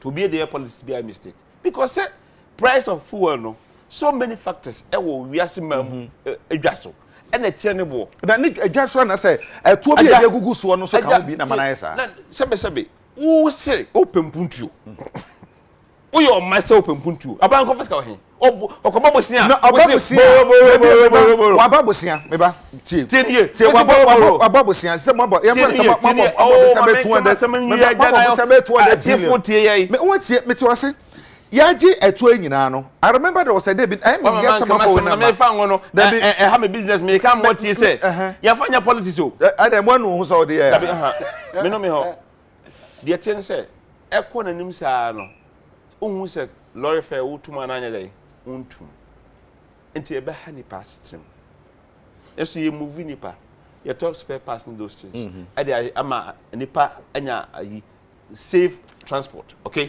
enti ha adwene but so o ka so de koye politics a ti de make no enya wo na determine prices no enti make both MPP NDC sa fa ngo bo no ye fa to nchen ne hu ko e be fa so a ye be yama na yiye na eba mpuntuo nso a de make no se wa wo se opempuntuo wo susu a wo pesa aba bobosia a o de be yempuntuo e na susu wo pesa o be taxes come by first na so akọ ni me produce amdase pa price or say price stabilization and recovery levy yes ye yi sa to ne de free ho ye se etuo mienu bi bosumi mienu ntam ama e hotimi ahenha ye bra ye nyi sa etuo no enfiri ho no na fa ngo bo no is around 6.5 per liter. They say kwa 6.9 enti ye etuo no free ho no na kwa 6.9 enti ye etuo no free ho a sha am 7 point something e ban ya de pa o and ade no ye ne de wo hin ka wo so da bi o se 2 months o ye ho njojo yen enti we did 6 you know aban na me kesa ma no de a aban no wayi bi afri so wanyi bi afri so a eti senka hold on eti senka Ghana amamui senka nya omampanya ku ford na wo so pa na senka omampanya jodoma ni mama paso na ka covid bank yawu na bi o me bo me catch us at yawu only yenyan oh yeti ase wayi bi afri so wanyi bi afri so o se wudi 2 months no mo de ma sa 2 months mo de ma yen no ade no so kwa na kwosoro enti na 2 months mo de ma na fa so mo de ba aban no ye koto fra point na ba ye de dollar na eto ena ese to bi gugu so a eto ba mienu bi eye me hwea me say I think I have it here me hwehwe no ma wa biri ni sa banaka o yi free so a o kwaya ko okrom no wontumi ye o say we yi to on free so a o kwaya ko okrom is that the only means ebetuma fa so de age to it's not the only means we are working the others and na make a chemi nyan say much as say yam for tax because I agree with you have to stimulate economy that's completely the way national income absolutely economic consumption stimulate economy increase productivity brofu stabilization and blah blah blah the local person Ghana ni say me bottom to say and no made the ultimate goal and am I make some shiro obotom na say me ko tamale be ho ba bi na me ko hia nko bi na say ko hia mrofu bi omso NGO fo bi omso mbe research ho na omo observe hospital bi omo ko small research bi omo observe say manfo high pressure say blood pressure say yeah ma nipa stress no swat they were trying to find out no interview few people no ma some kind I'm say I didn't like I say then say here the trend of pressure no echo from kakra hospital high me obo hospital remove fee the omo kind say the burden of paying for children's school fees is off. Oba Lankanta na haya labadi meba. Greater. I'm not saying I'm not saying it's everywhere. Greater Accra. Almost BP course. Omo bubu areas bebe na saying research bi omo ye. Any school fees. There. Ebia na ye issue. Aja mama 2 minutes different areas. Me say yeah mama Mama 2 minutes in the American director and I think time we agree on that. I speak directly to the youth listening. My humble view, MPP and NDC bear on more politics, but the destiny of the future is not for any of them. It's on us, right? Ghana should be paramount and Ghana should be first. Yeah. And the more you listen to them, you get bits and pieces of truth on both sides. The question is no akatwi ya mama yeah tie no say be ye de amayosem na de anim ana say ye de oman no mpunto e de anim I think that to end no I'm respect me patch man me disagree quite bay and the befa so as youth and mama one message for the youth yes is we be teacher of mine I think there's a wood here hunu ne say ɔman bi a kyekyere no gyina ne man maso nti one kasa unim deɛ ɛne your attitude one kasa your real understanding nti unya nimdeɛ a sɛbi deɛ ɛde yɛ mmerɛ yɛ no we can regroup it and nkɔmmɔ yɛ a the youth should be interested as well ɔman mu no ɛne ɔman yato abadi to me ama they have a role. Their role includes invest in the real sector. You know, agri industry, services, energy. Those should be the direction. Okay. And yet the partisanship. Just to sum up, no. I think that where we stand now is not a very good place. Okay. In terms of the physical, Sikasem no, I remember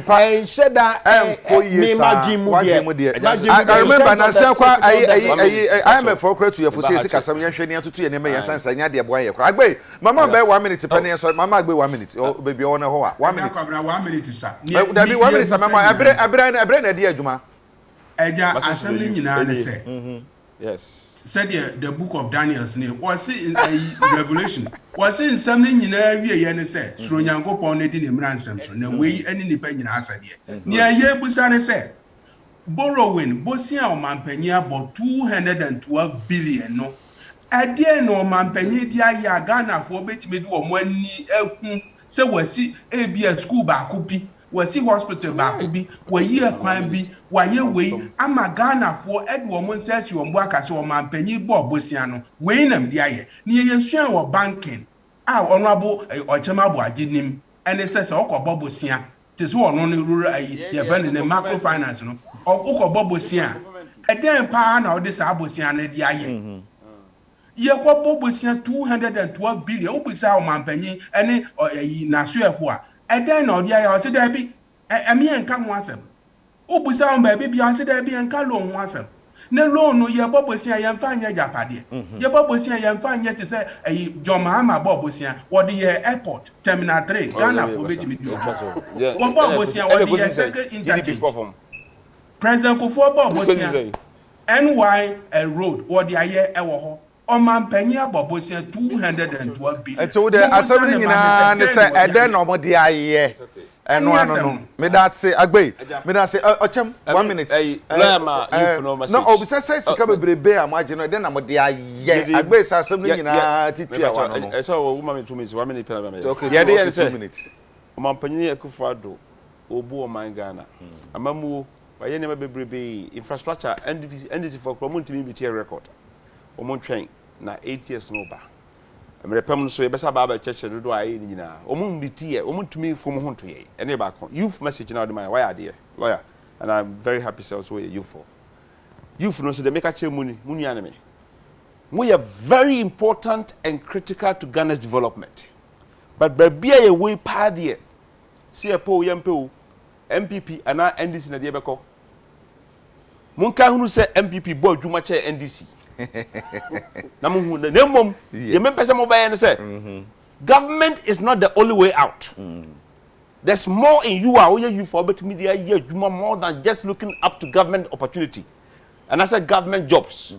You heard the abana shisha boa mu youth no empanimfo ho ha mo ye mentorship abet me aboa mo no mo ko seek knowledge bi na ma fanye look outside the box na mo ene ye dache me dan say Honorable Ochem Abwaje eye nka ne bantama mra shebedwani me da say pa so ba ye bantama brantie me da say and afa yaw sompa enso eye lawyer ni sikasem so waben wo mu waba besom ye na nope ye da se wabesom yo sompa David Agbe enso eye local government expert wono so no ni ha na so je bre ani ye edi nkomo David onso me da say na madawa ohwe me so ase na ye da sedan so ama boafo a efa dwumadie hu eka enyinara womo ene special ice nsuo menomu a na mitimu am de special ice ama skin kura to so fine ye nsupa de osa shemu and de oto amu nyina no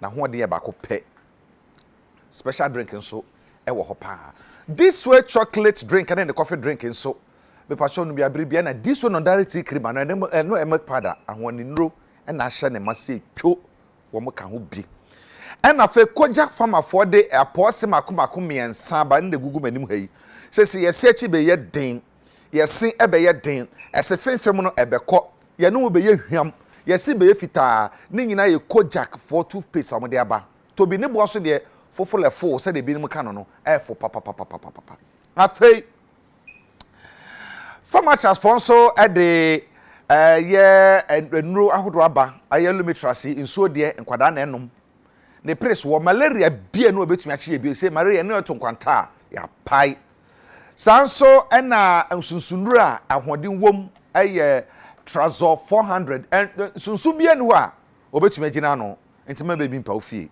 abribia no bi wate de beboa no abusha nyina wankasa no de beboa procode nso de papunu baby na ya awo bi na de waya no fonofo de pacha procode eno a pa wona wo se no eno nso ye da o mase se wo mo ebo em ye de dwumadie ye ebremo bidin de Agya Kwabena production team edibedi akon prince obimpe na fe Randy o se Randy Dempo Randy bibi Randy na fe miama ho ofe Jacob Kubi no ho ofe chanhwe ono na case twam a wo hwe na wo de ka kopum se gban sanse nanimu fe makabe yakase nanimu ohu omo na fe miama okito wadi watchman sa bepem ne na fe yuma no dogbe ono ya me sound ma me na me nso me betina na fe miame tema na epenti manim bo me powder ma ba edi wo se wan bio Mustafa ono ne yire ho Mustafa yire ho na pawe ono so ka ho bi ono to be ka fish o she fish on to be ka fish Mustafa to be ka fish o she fish enti ye bedo mu nyina ase na wo so ada wase se obra na adwoda be me nua ba adwoa ateche adwoda be wa woda o me nua ba ma fe papa enti we de fimi a ade me bra panyin bra ateche ho see am happy birthday in advance adwoa ateche ichi papa pa ene anopa yi na fe Rita Usu wo danso man wono so ene na woda Brigadier General Moisi ene odi ne yere na wotweda wo airport residential area akora ye beba abeta wachini aye amana efe medi de Agya Kwabena ye ho Nyankopon ya adoma ye bekoso hia hwobotom GDP QST MMZ KBDB ni nyina no se wo file wo ha de a ye wie sa wo file de a ye bibi sa ho nsam pa sanse ye bre ya kra mo madam